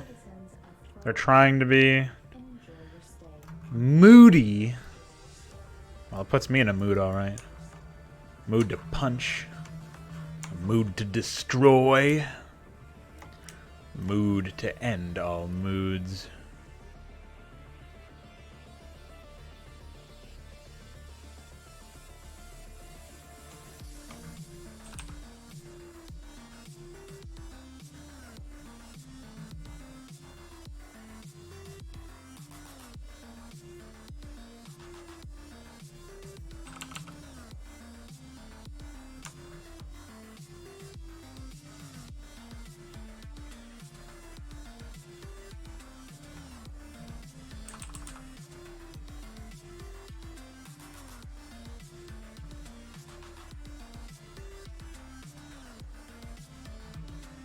A lot of what I'm masking out here, I'm going to remask in a moment. I'm just doing like the first pass here. You always have to do like a multiple runs of this shit when you're doing it for the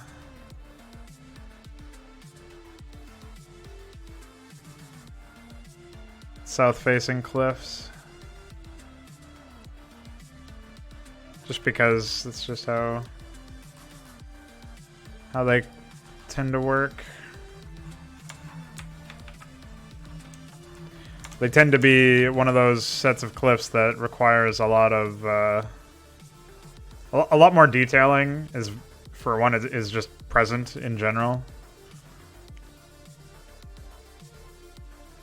So you have to spend a bit more time making sure that that detailing stays intact, or choosing to cut it and try to work around it, I guess, which I usually don't do.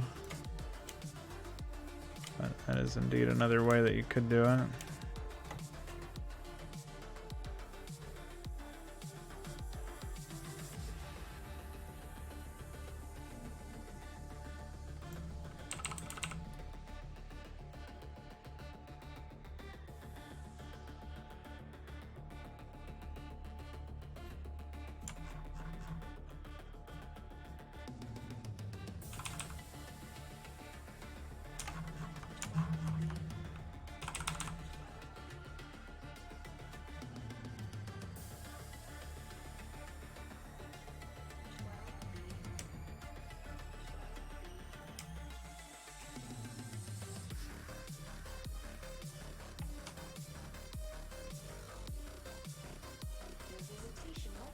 Oh man, I thought it was getting epic, and then they just brought that back.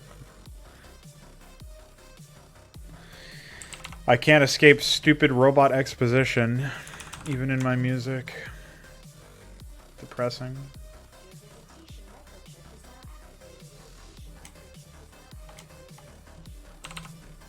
Who listened to that sound sample and thought, yeah, I can make this epic?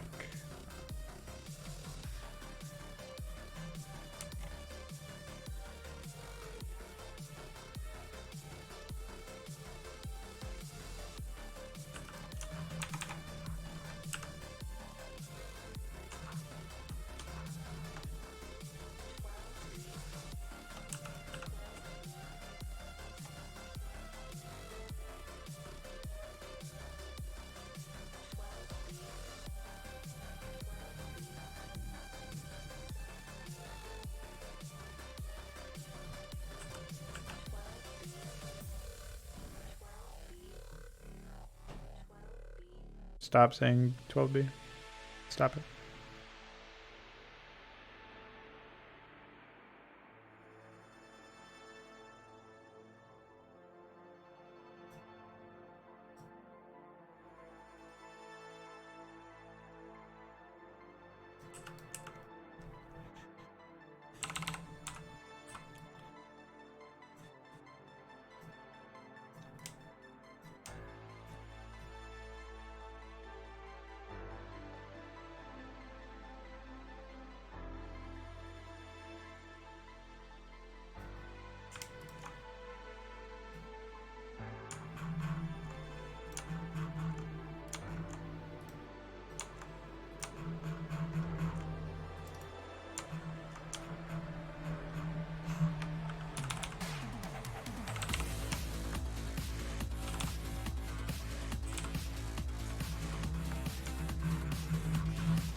Oh wow. Mostly done here, that looks like. With the first pass.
Alright, we're just about done with this. Give us some good idea of what we're dealing with.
I think that looks all right.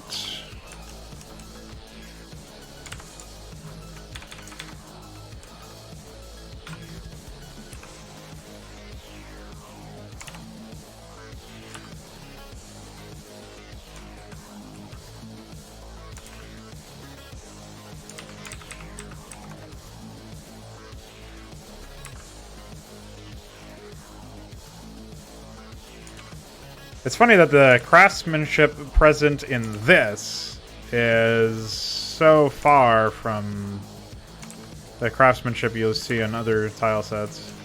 Very strange.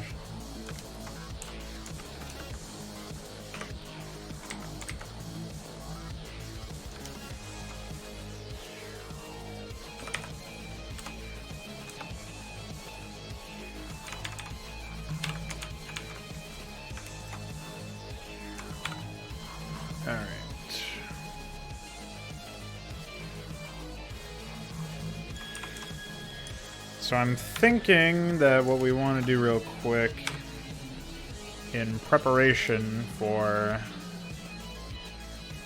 some of the later work we'll have to do for these.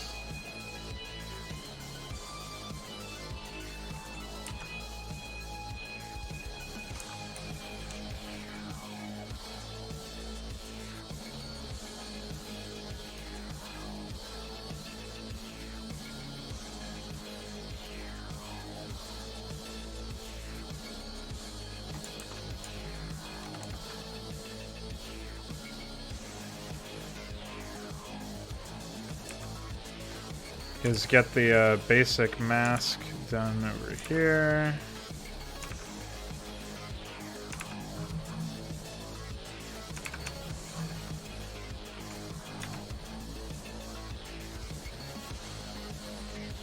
I won't have to do any editing for them for the outer corner blend, which is nice.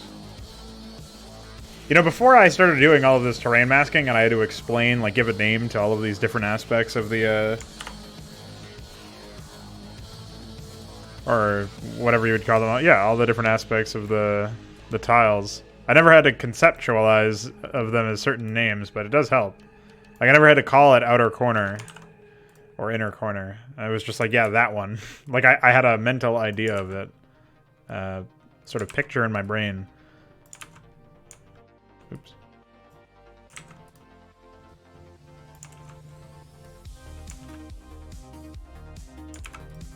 Alright, so that's done. I think we're good for now. I will have to modify it, obviously, for this stuff over here.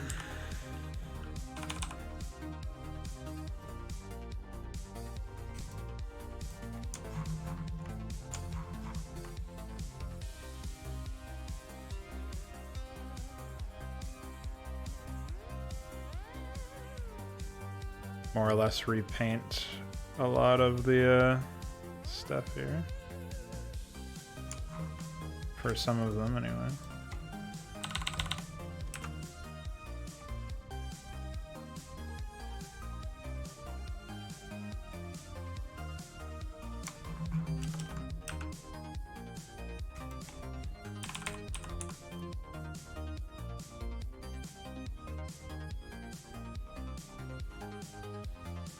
But after that, I can copy and paste.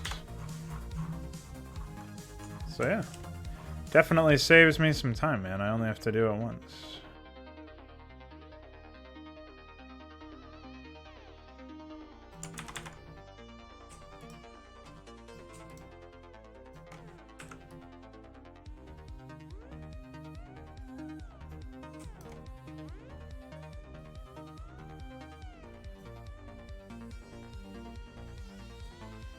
What the fuck? Wow, they're really cracking down over there, huh? Sorry to hear that.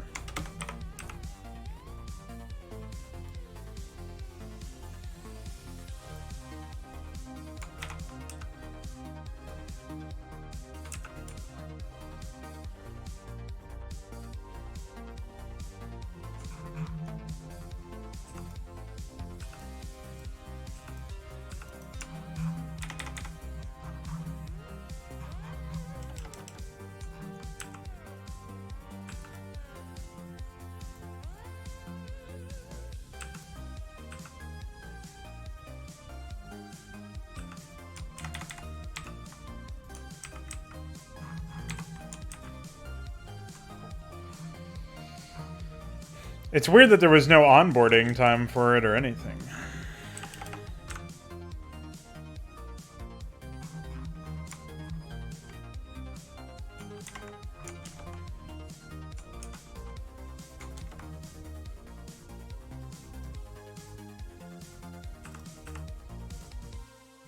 Yeah, apparently it's that bad. It's pretty nuts.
Seems legit to me.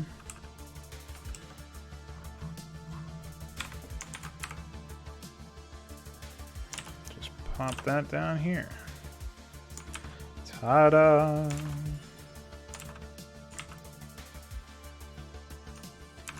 See you later, Connor. Be safe, be well. Thanks for hanging out.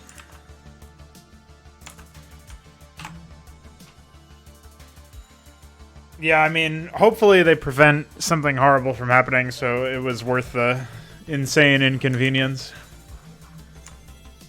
I mean, I know it's like, seems ridiculous to call it an inconvenience, I guess, but it is one.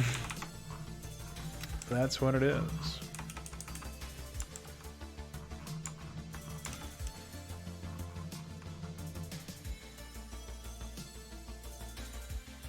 Are we? I'm doing terrain now. Maybe in a half hour or so.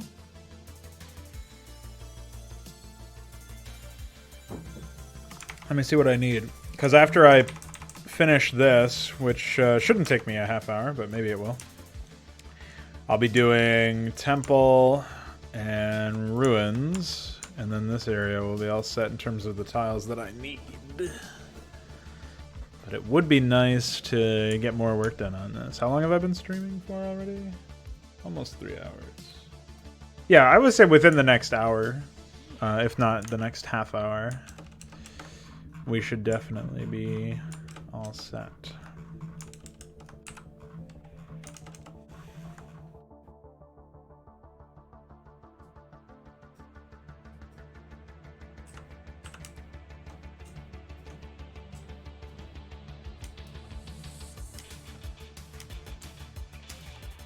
It's good that I'm finding time to do all this, because it will eventually allow me to mask out the upper parts of the tile set, of the cliff.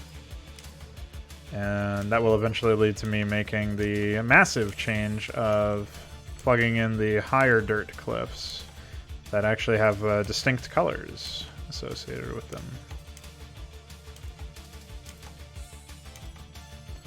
So that'll be nice.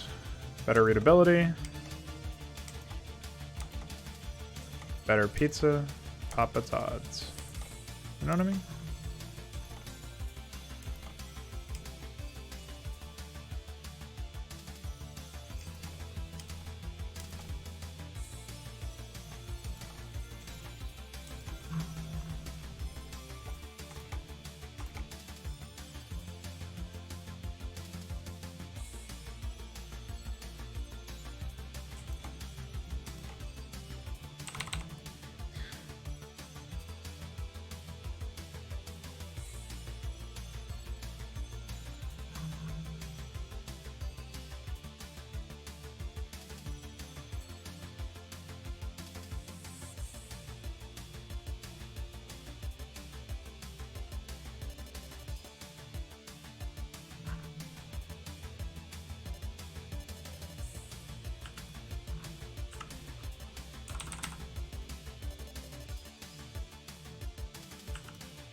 Obviously, this is very similar to the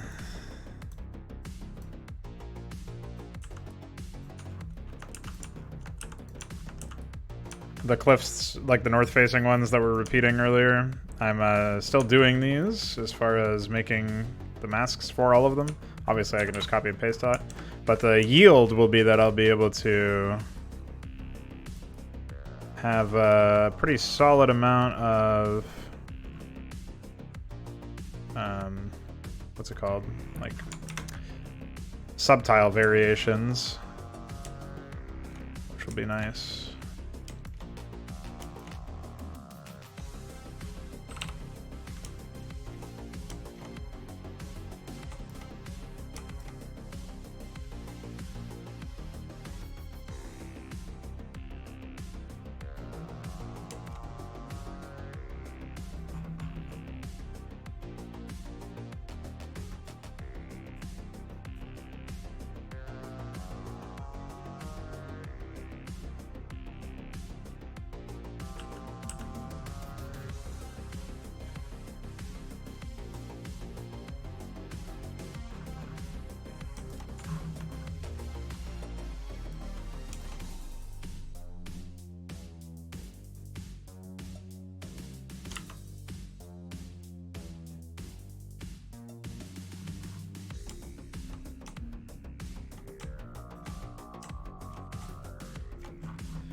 I guess I don't have a high dirt canvas lying around anywhere. I think I have one for from Badlands, but not for Jungle. I don't know if there's really any functional difference between the two.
mask out a little bit up by the edges and you sort of keep those natural shadows in a sense. But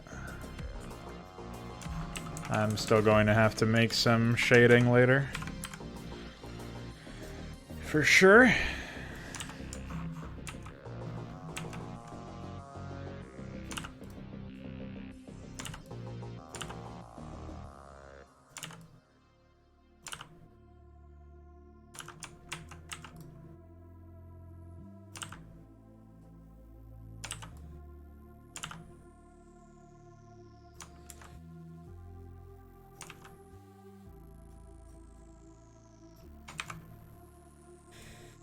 Hey.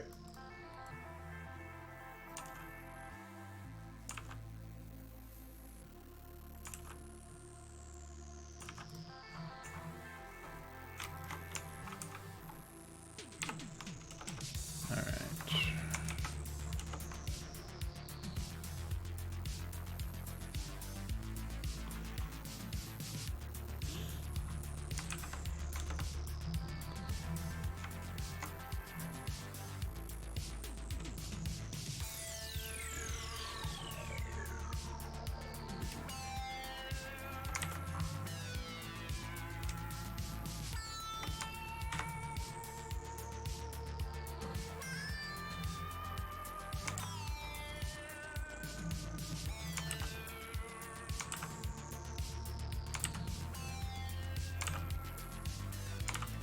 Thankfully, the rest of this should be fairly straightforward.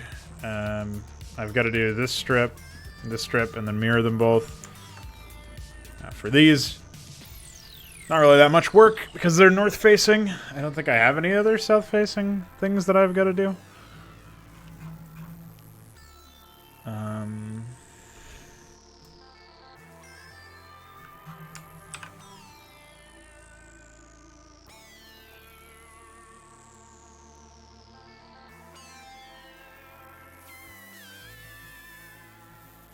I guess those are fine where they are.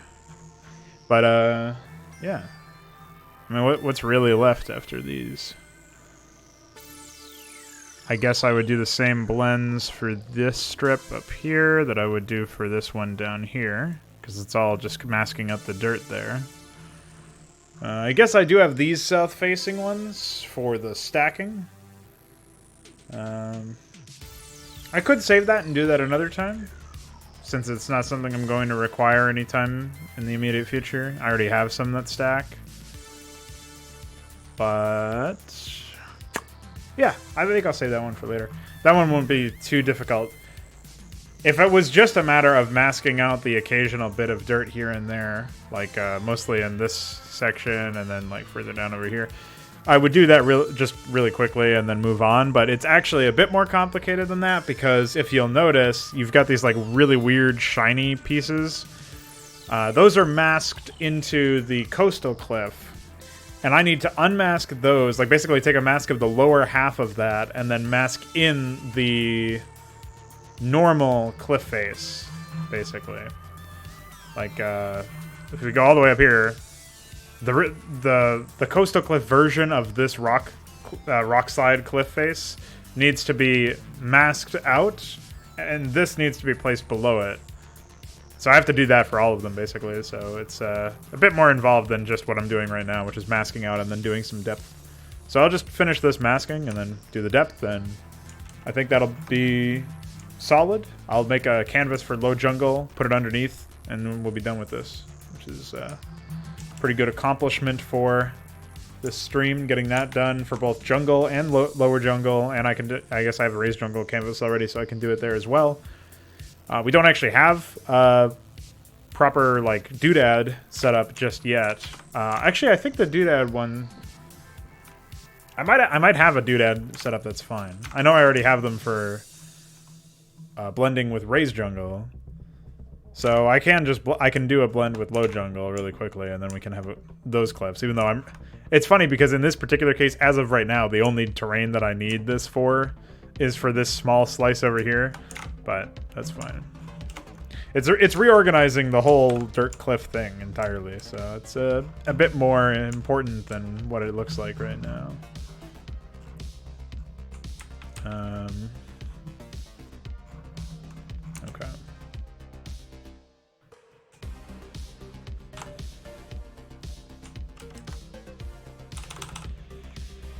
I guess in this case what I can do though is, since I forgot about this one, I can take, yeah.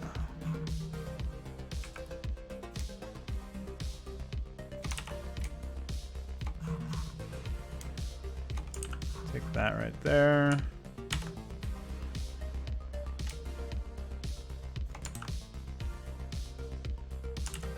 And then all I have to do is, similar to what I did with the strip that's directly above this, is I can just mask out the,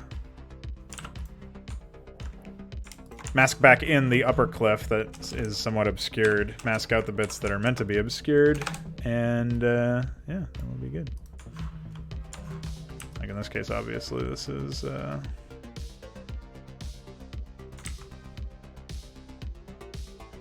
guess we don't have to do all that, but surprisingly enough.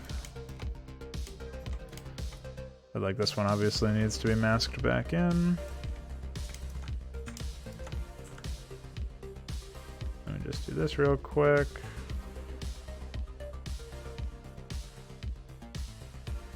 Beautiful. This one needs to be unmasked.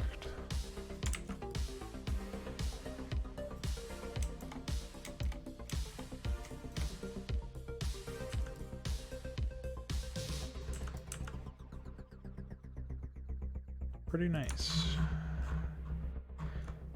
Made it a lot easier, that's for sure.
Oh, I wonder if that's supposed to be in all of them.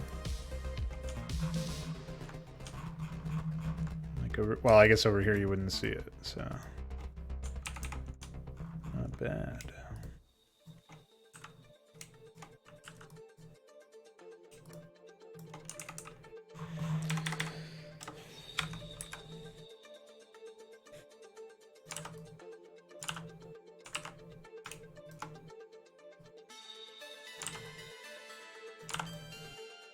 Another thing that this will help me out with is like, because I set up the tiles in a more confusing way originally, I constantly get lost looking for like, what blends with this?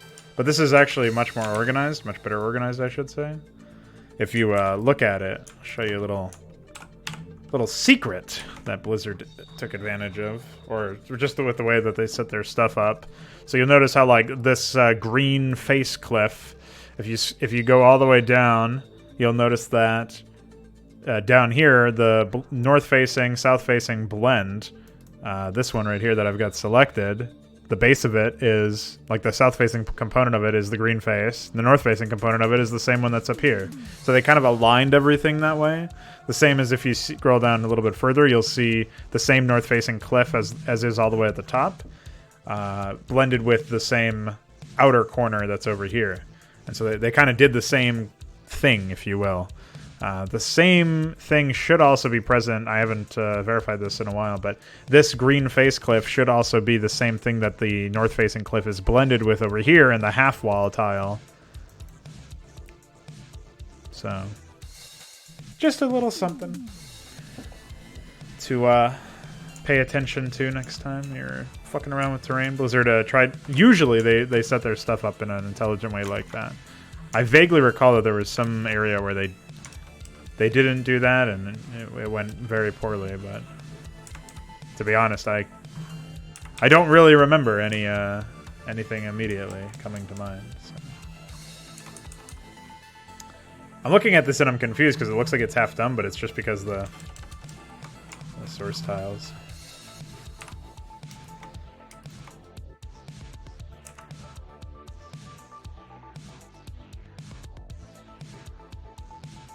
So I already ported some of them down here.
Check out this pro strat.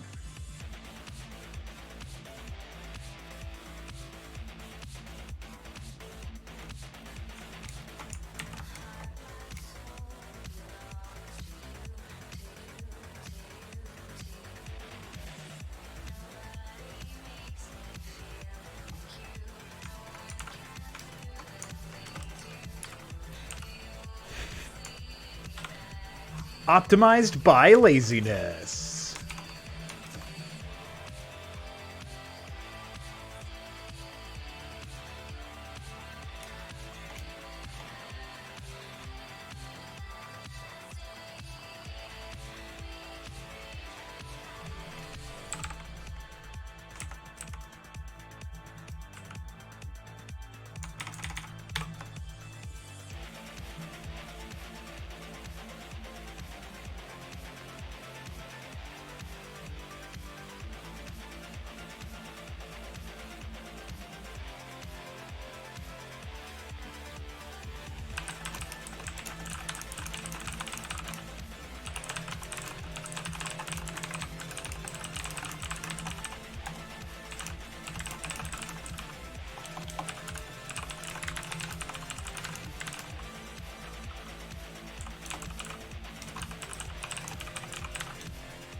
Alright, 2 more to go for this one.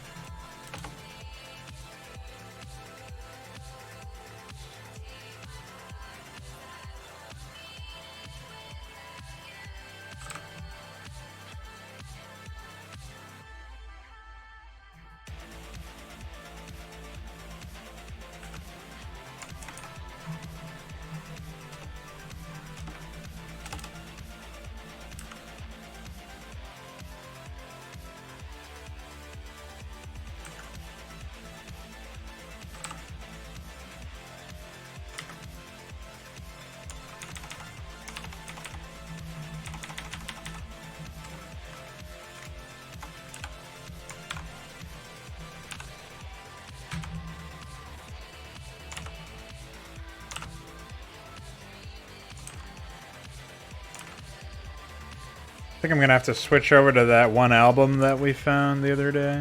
It was pretty epic. I think that was yesterday or the day before.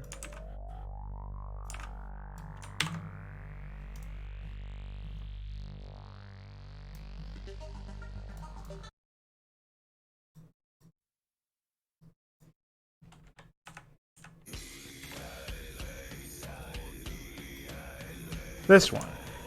It's epic.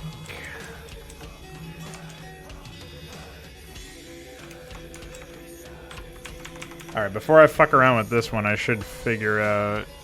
Is it actually the same tile every time? Okay. Of course it is, Blizzard!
Yeah, this one almost certainly can just be set up. Oops. What have I done?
I think I only have to do 5 of these, and I'm already on the 3rd one. So that's epic.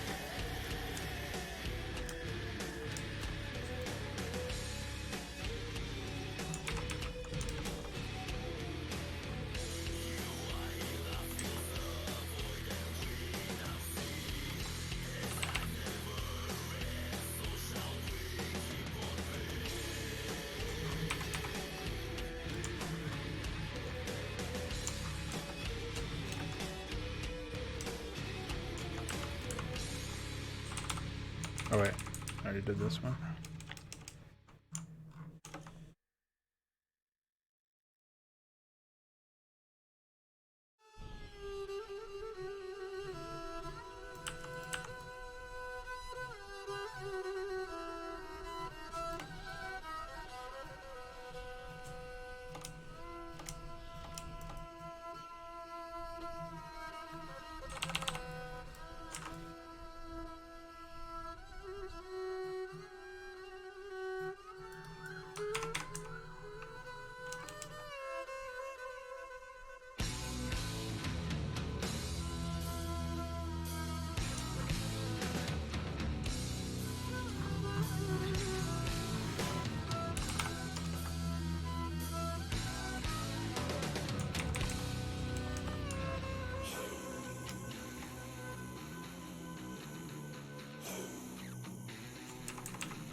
Glad that I looked at that in fucking Mapcrap channel.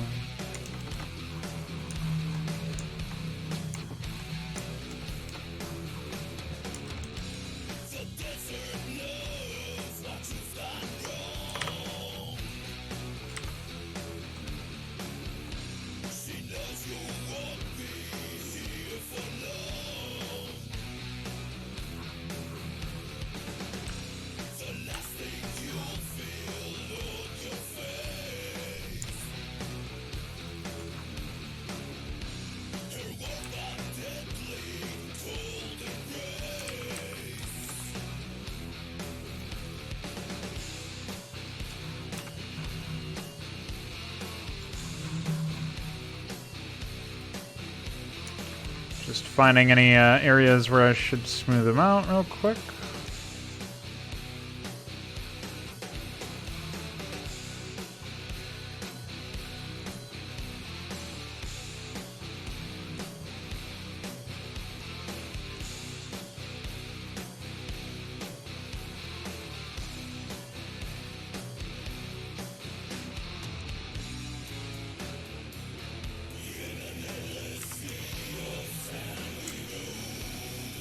What does that mean?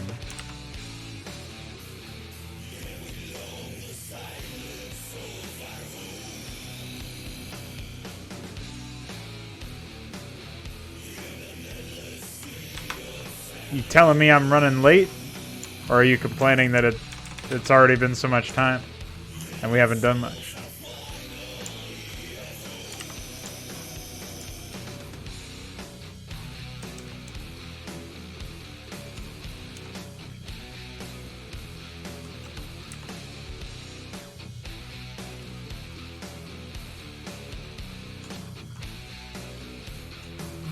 I don't mind that as much.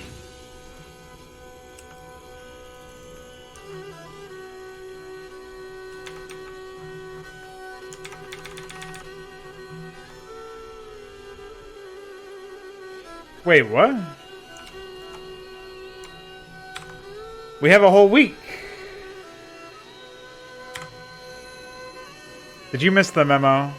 Did you think we were making stuff for tomorrow? You crazy person.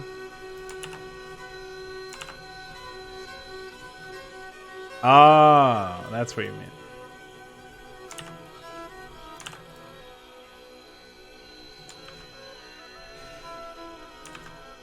Well, you don't have to go to bed at under 8 hours. You just gotta force yourself to wake up at a reasonable time. That's all. Just get 6 hours of sleep instead of 8. Or whatever. As long as you don't make it a habit, it's not that big of a deal, I don't think.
Yeah, I actually think this looks pretty good even without depth.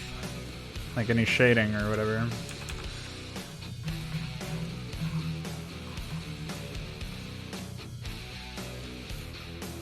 What's it look like for our jungle?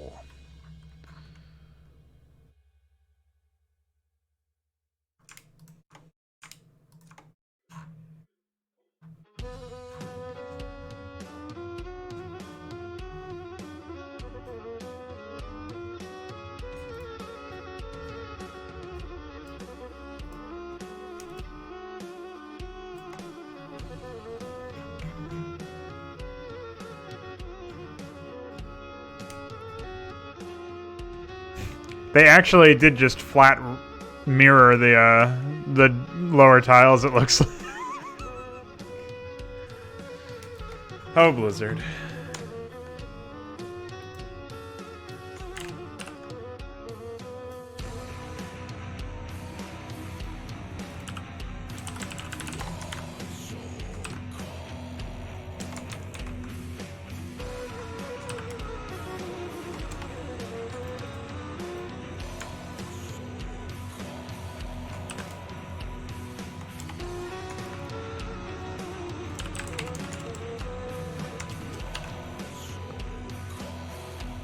This looks like shit grass. This is the jungle grass, not the Badlands grass, that's why.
You know what I used to think about is something sort of similar to that. I used to imagine what it would be like if I had the ability to create like a force field except the force field would alter whether or not people outside of the force field could hear me or see me.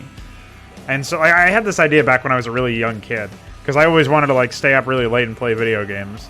And I used to imagine like, you know, what if I could just like create a sound field around me and the television so that I could, or my computer or whatever, so that I could play games without it being loud or make sound or whatever. And then like also a vision one so that they would just see whatever was there before I put the force field in or whatever. I didn't really think too hard about how it would work per se, but I used to think about shit like that all the time. I don't think I thought of a time one, but that would be somewhat similar in my head, is like just have a bubble that has time move slower or something. Like you're operating properly, but the things around you are slower.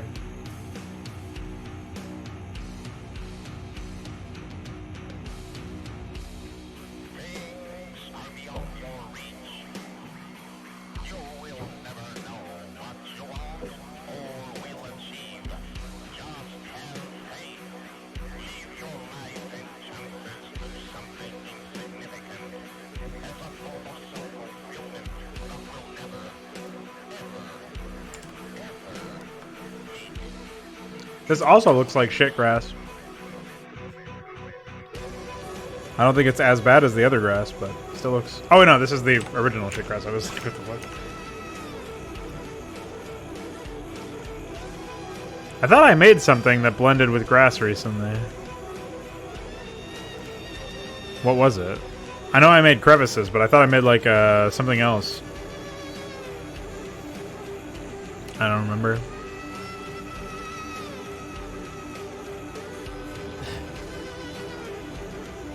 Yeah, exactly. It's just playing life at the slowest game speed for a sec so you can really consider things. Oh, never mind. I remember what it is. Oh, maybe not. Maybe it was this.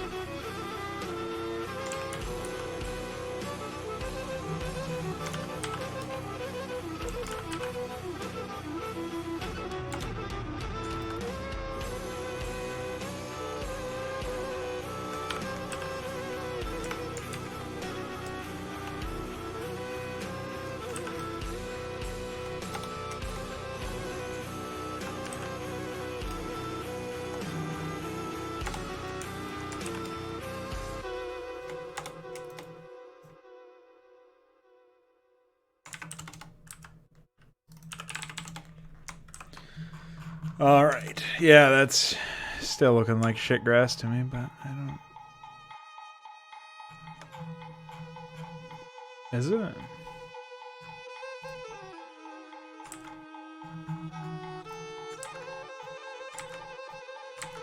It might be.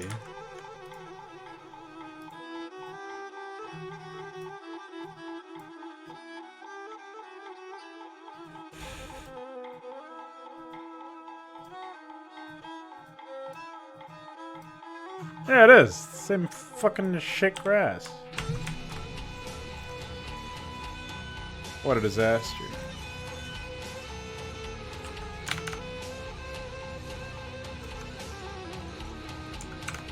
Alright, so you wanted me to try this for the,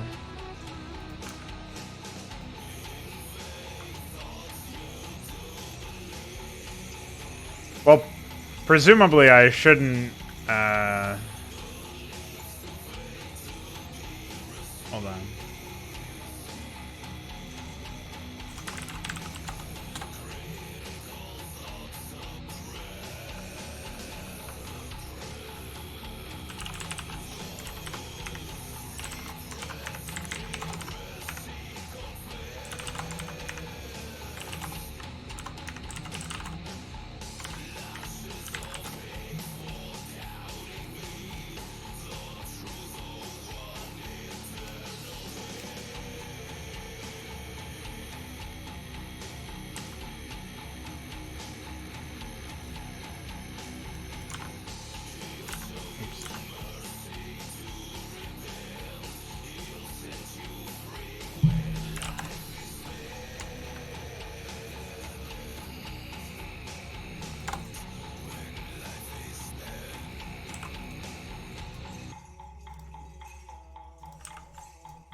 Why are there 204 items in here? Oh, never mind. That's legitimate. Okay.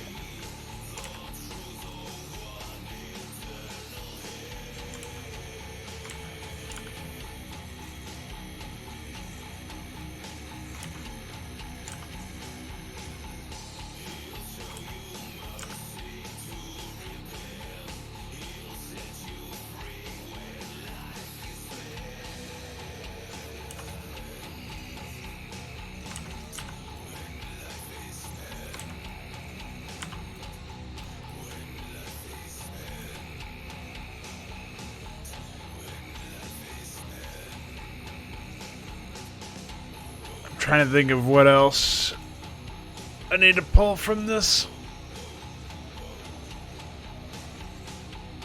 Boom, boom, boom.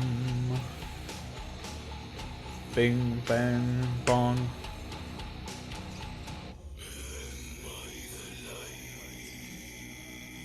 All right.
Holy shit. I must have had a stroke importing ice scripts or something. That's funny.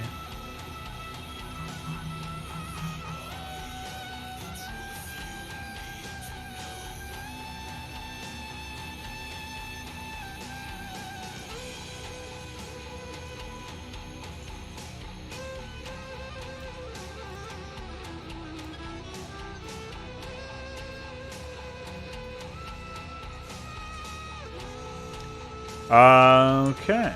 That looks pretty swampy, I would say. I don't know, have you previewed this before, or is this your first time seeing it? DF.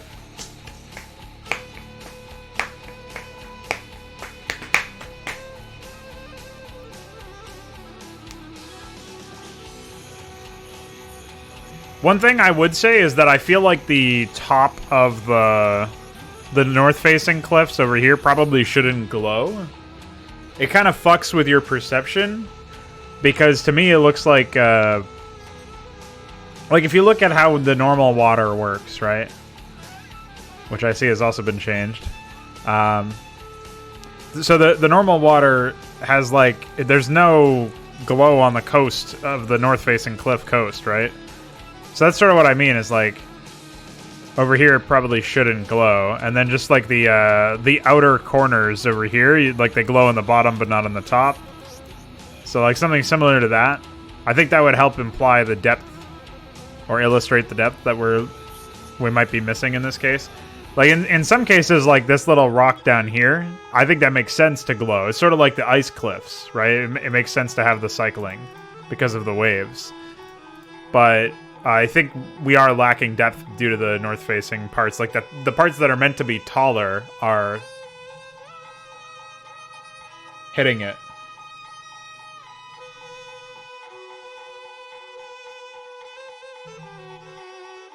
I mean, maybe you're right, but the problem that I see here is that I can't tell that there's that much depth at all due to this.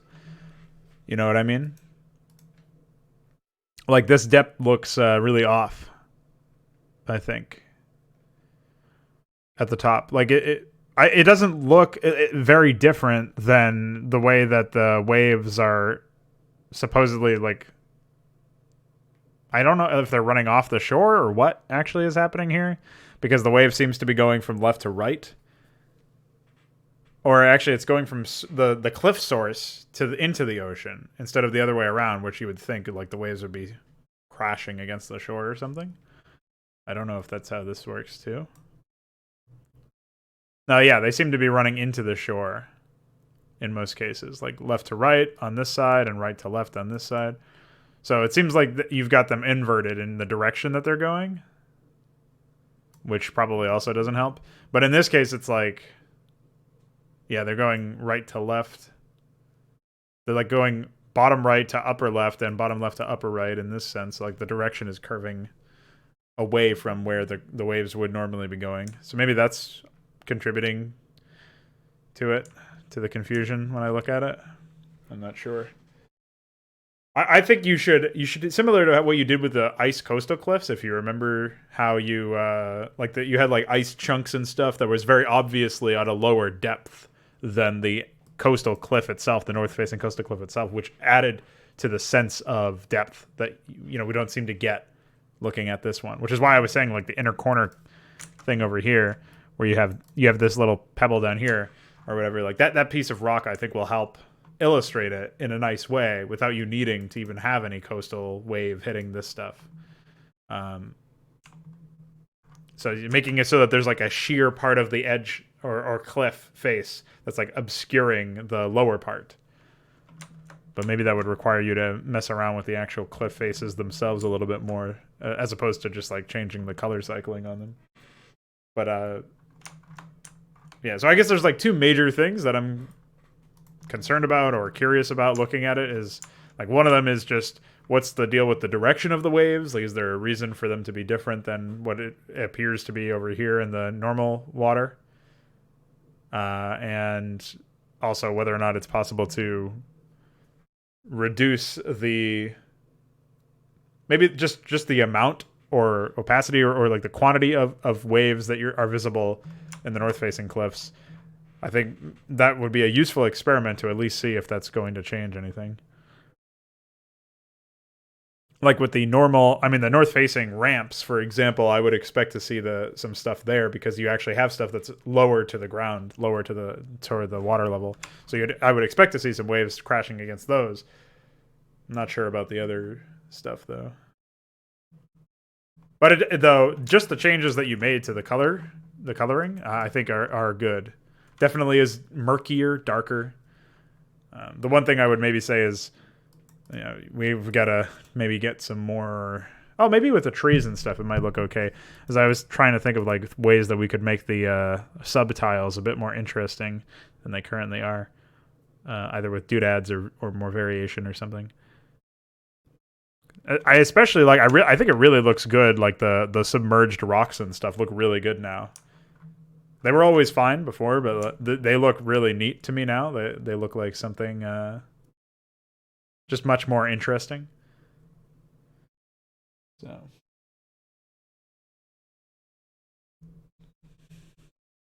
the ice tile set had the waves going away from the cliff faces.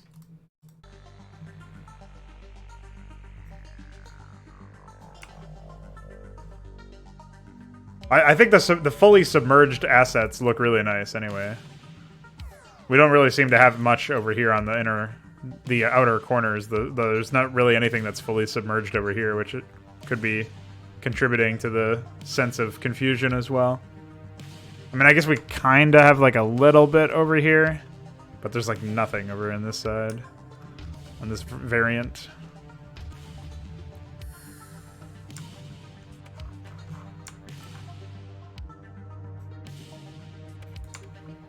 We have a little bit more on this variant, which is nice. But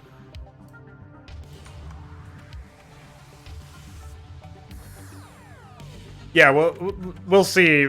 I would say like if it's not too difficult to do that, we should just do that as a test. I imagine it's a little bit more difficult to create another version of this Photoshop document that has the changes to the north-facing cliffs. But it might be a worthwhile experiment anyway, based on what I'm seeing here. So, just some food for thought.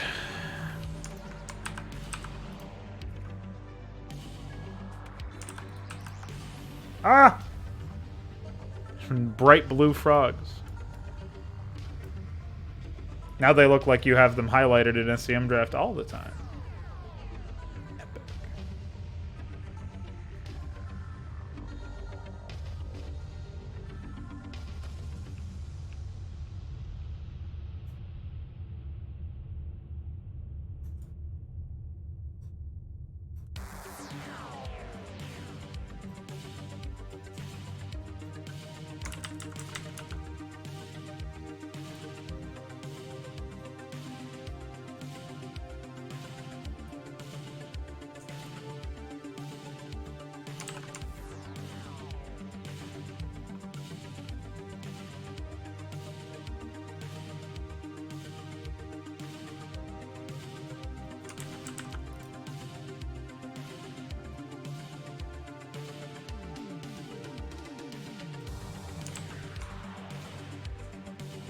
All right.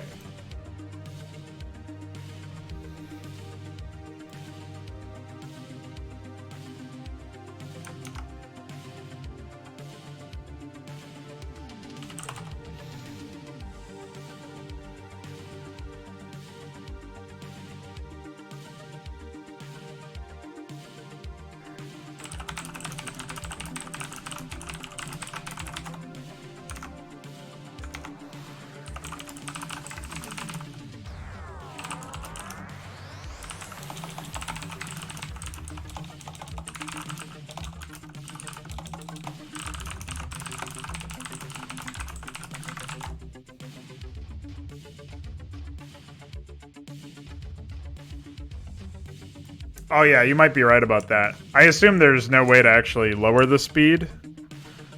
Or maybe it could be done by, like, having increased numbers of the cycling shit or something, like larger chunks of the same color cycle, but obviously that disproportionately impacts the actual graphics, so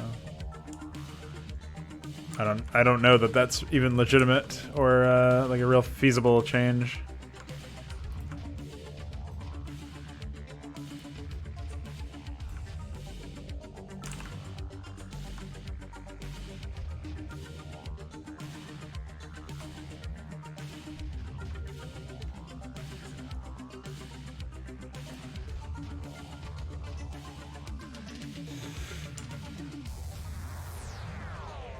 But this map actually, I think this looks okay, honestly, so far.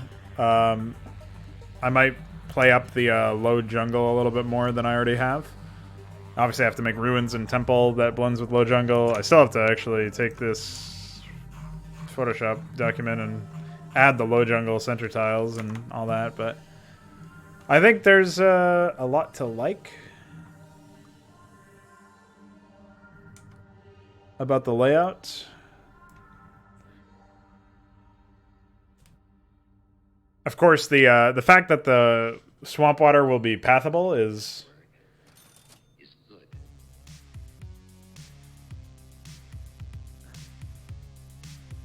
Well, it's unfortunate we won't have the all of those overlays and underlays and stuff in time, but it'll be really thematic, I think, just to walk through it and stuff, and even if it looks very strange when you actually have ground units in there. Commodity I know of is information. Wouldn't you agree?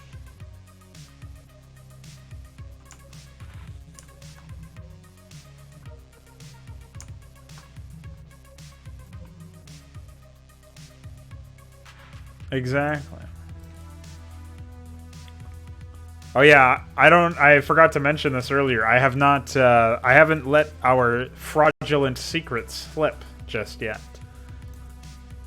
So, if anybody asks, this is completely Illusion has become real, and the more real it becomes, the more desperate they want it. Capitalism at its finest. anybody asks, this is still full circle, you know what I mean? It's nothing but full circle. Don't know what you mean, officer.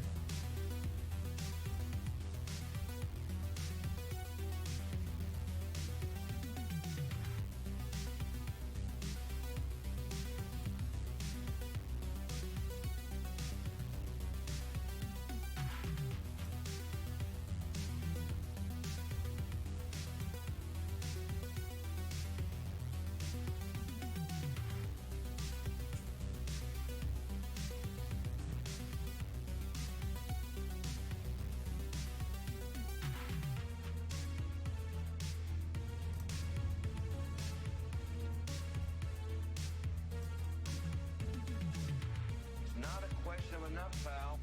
It's a zero-sum game. Somebody wins, somebody loses.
What did you decide to smash out first?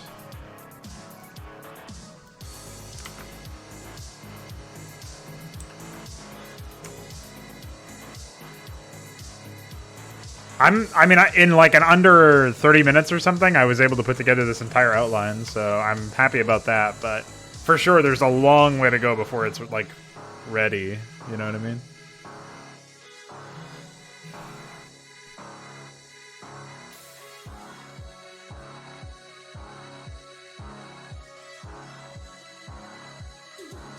Ah, I see.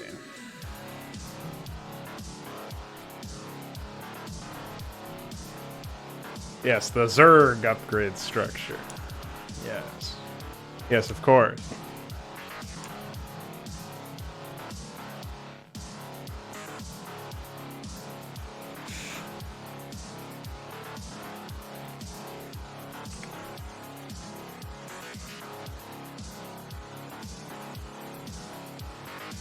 Oh wait, is this even...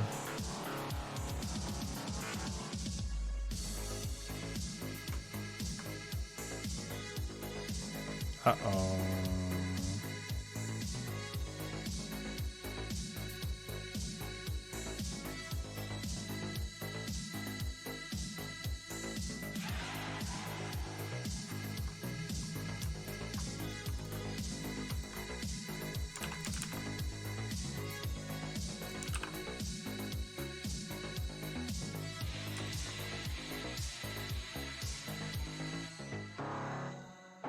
Two.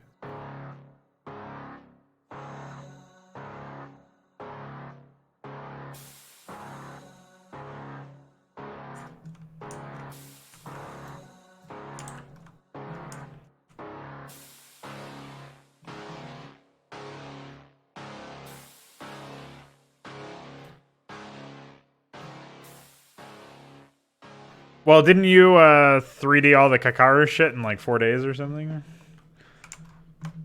Should be possible to 3D this stuff. Or did you not 3D those and you like pulled them together out of something else?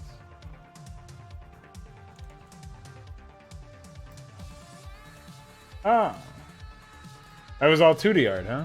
Interest. Well, the time has come for a Hydra test, so I guess we'll be doing some more V Protoss 01. I won't be streaming that stuff, so I'll be taking a short break before I get into that, and we'll go for, an hour or two, and then I'll take a walk probably. Maybe do some household shit, and then I'll be getting back to this, although also off stream. So tomorrow, I'll be back earlier in the morning, probably a longer mod stream, and then of course Friday night where we'll be playing some more Hydra presumably. So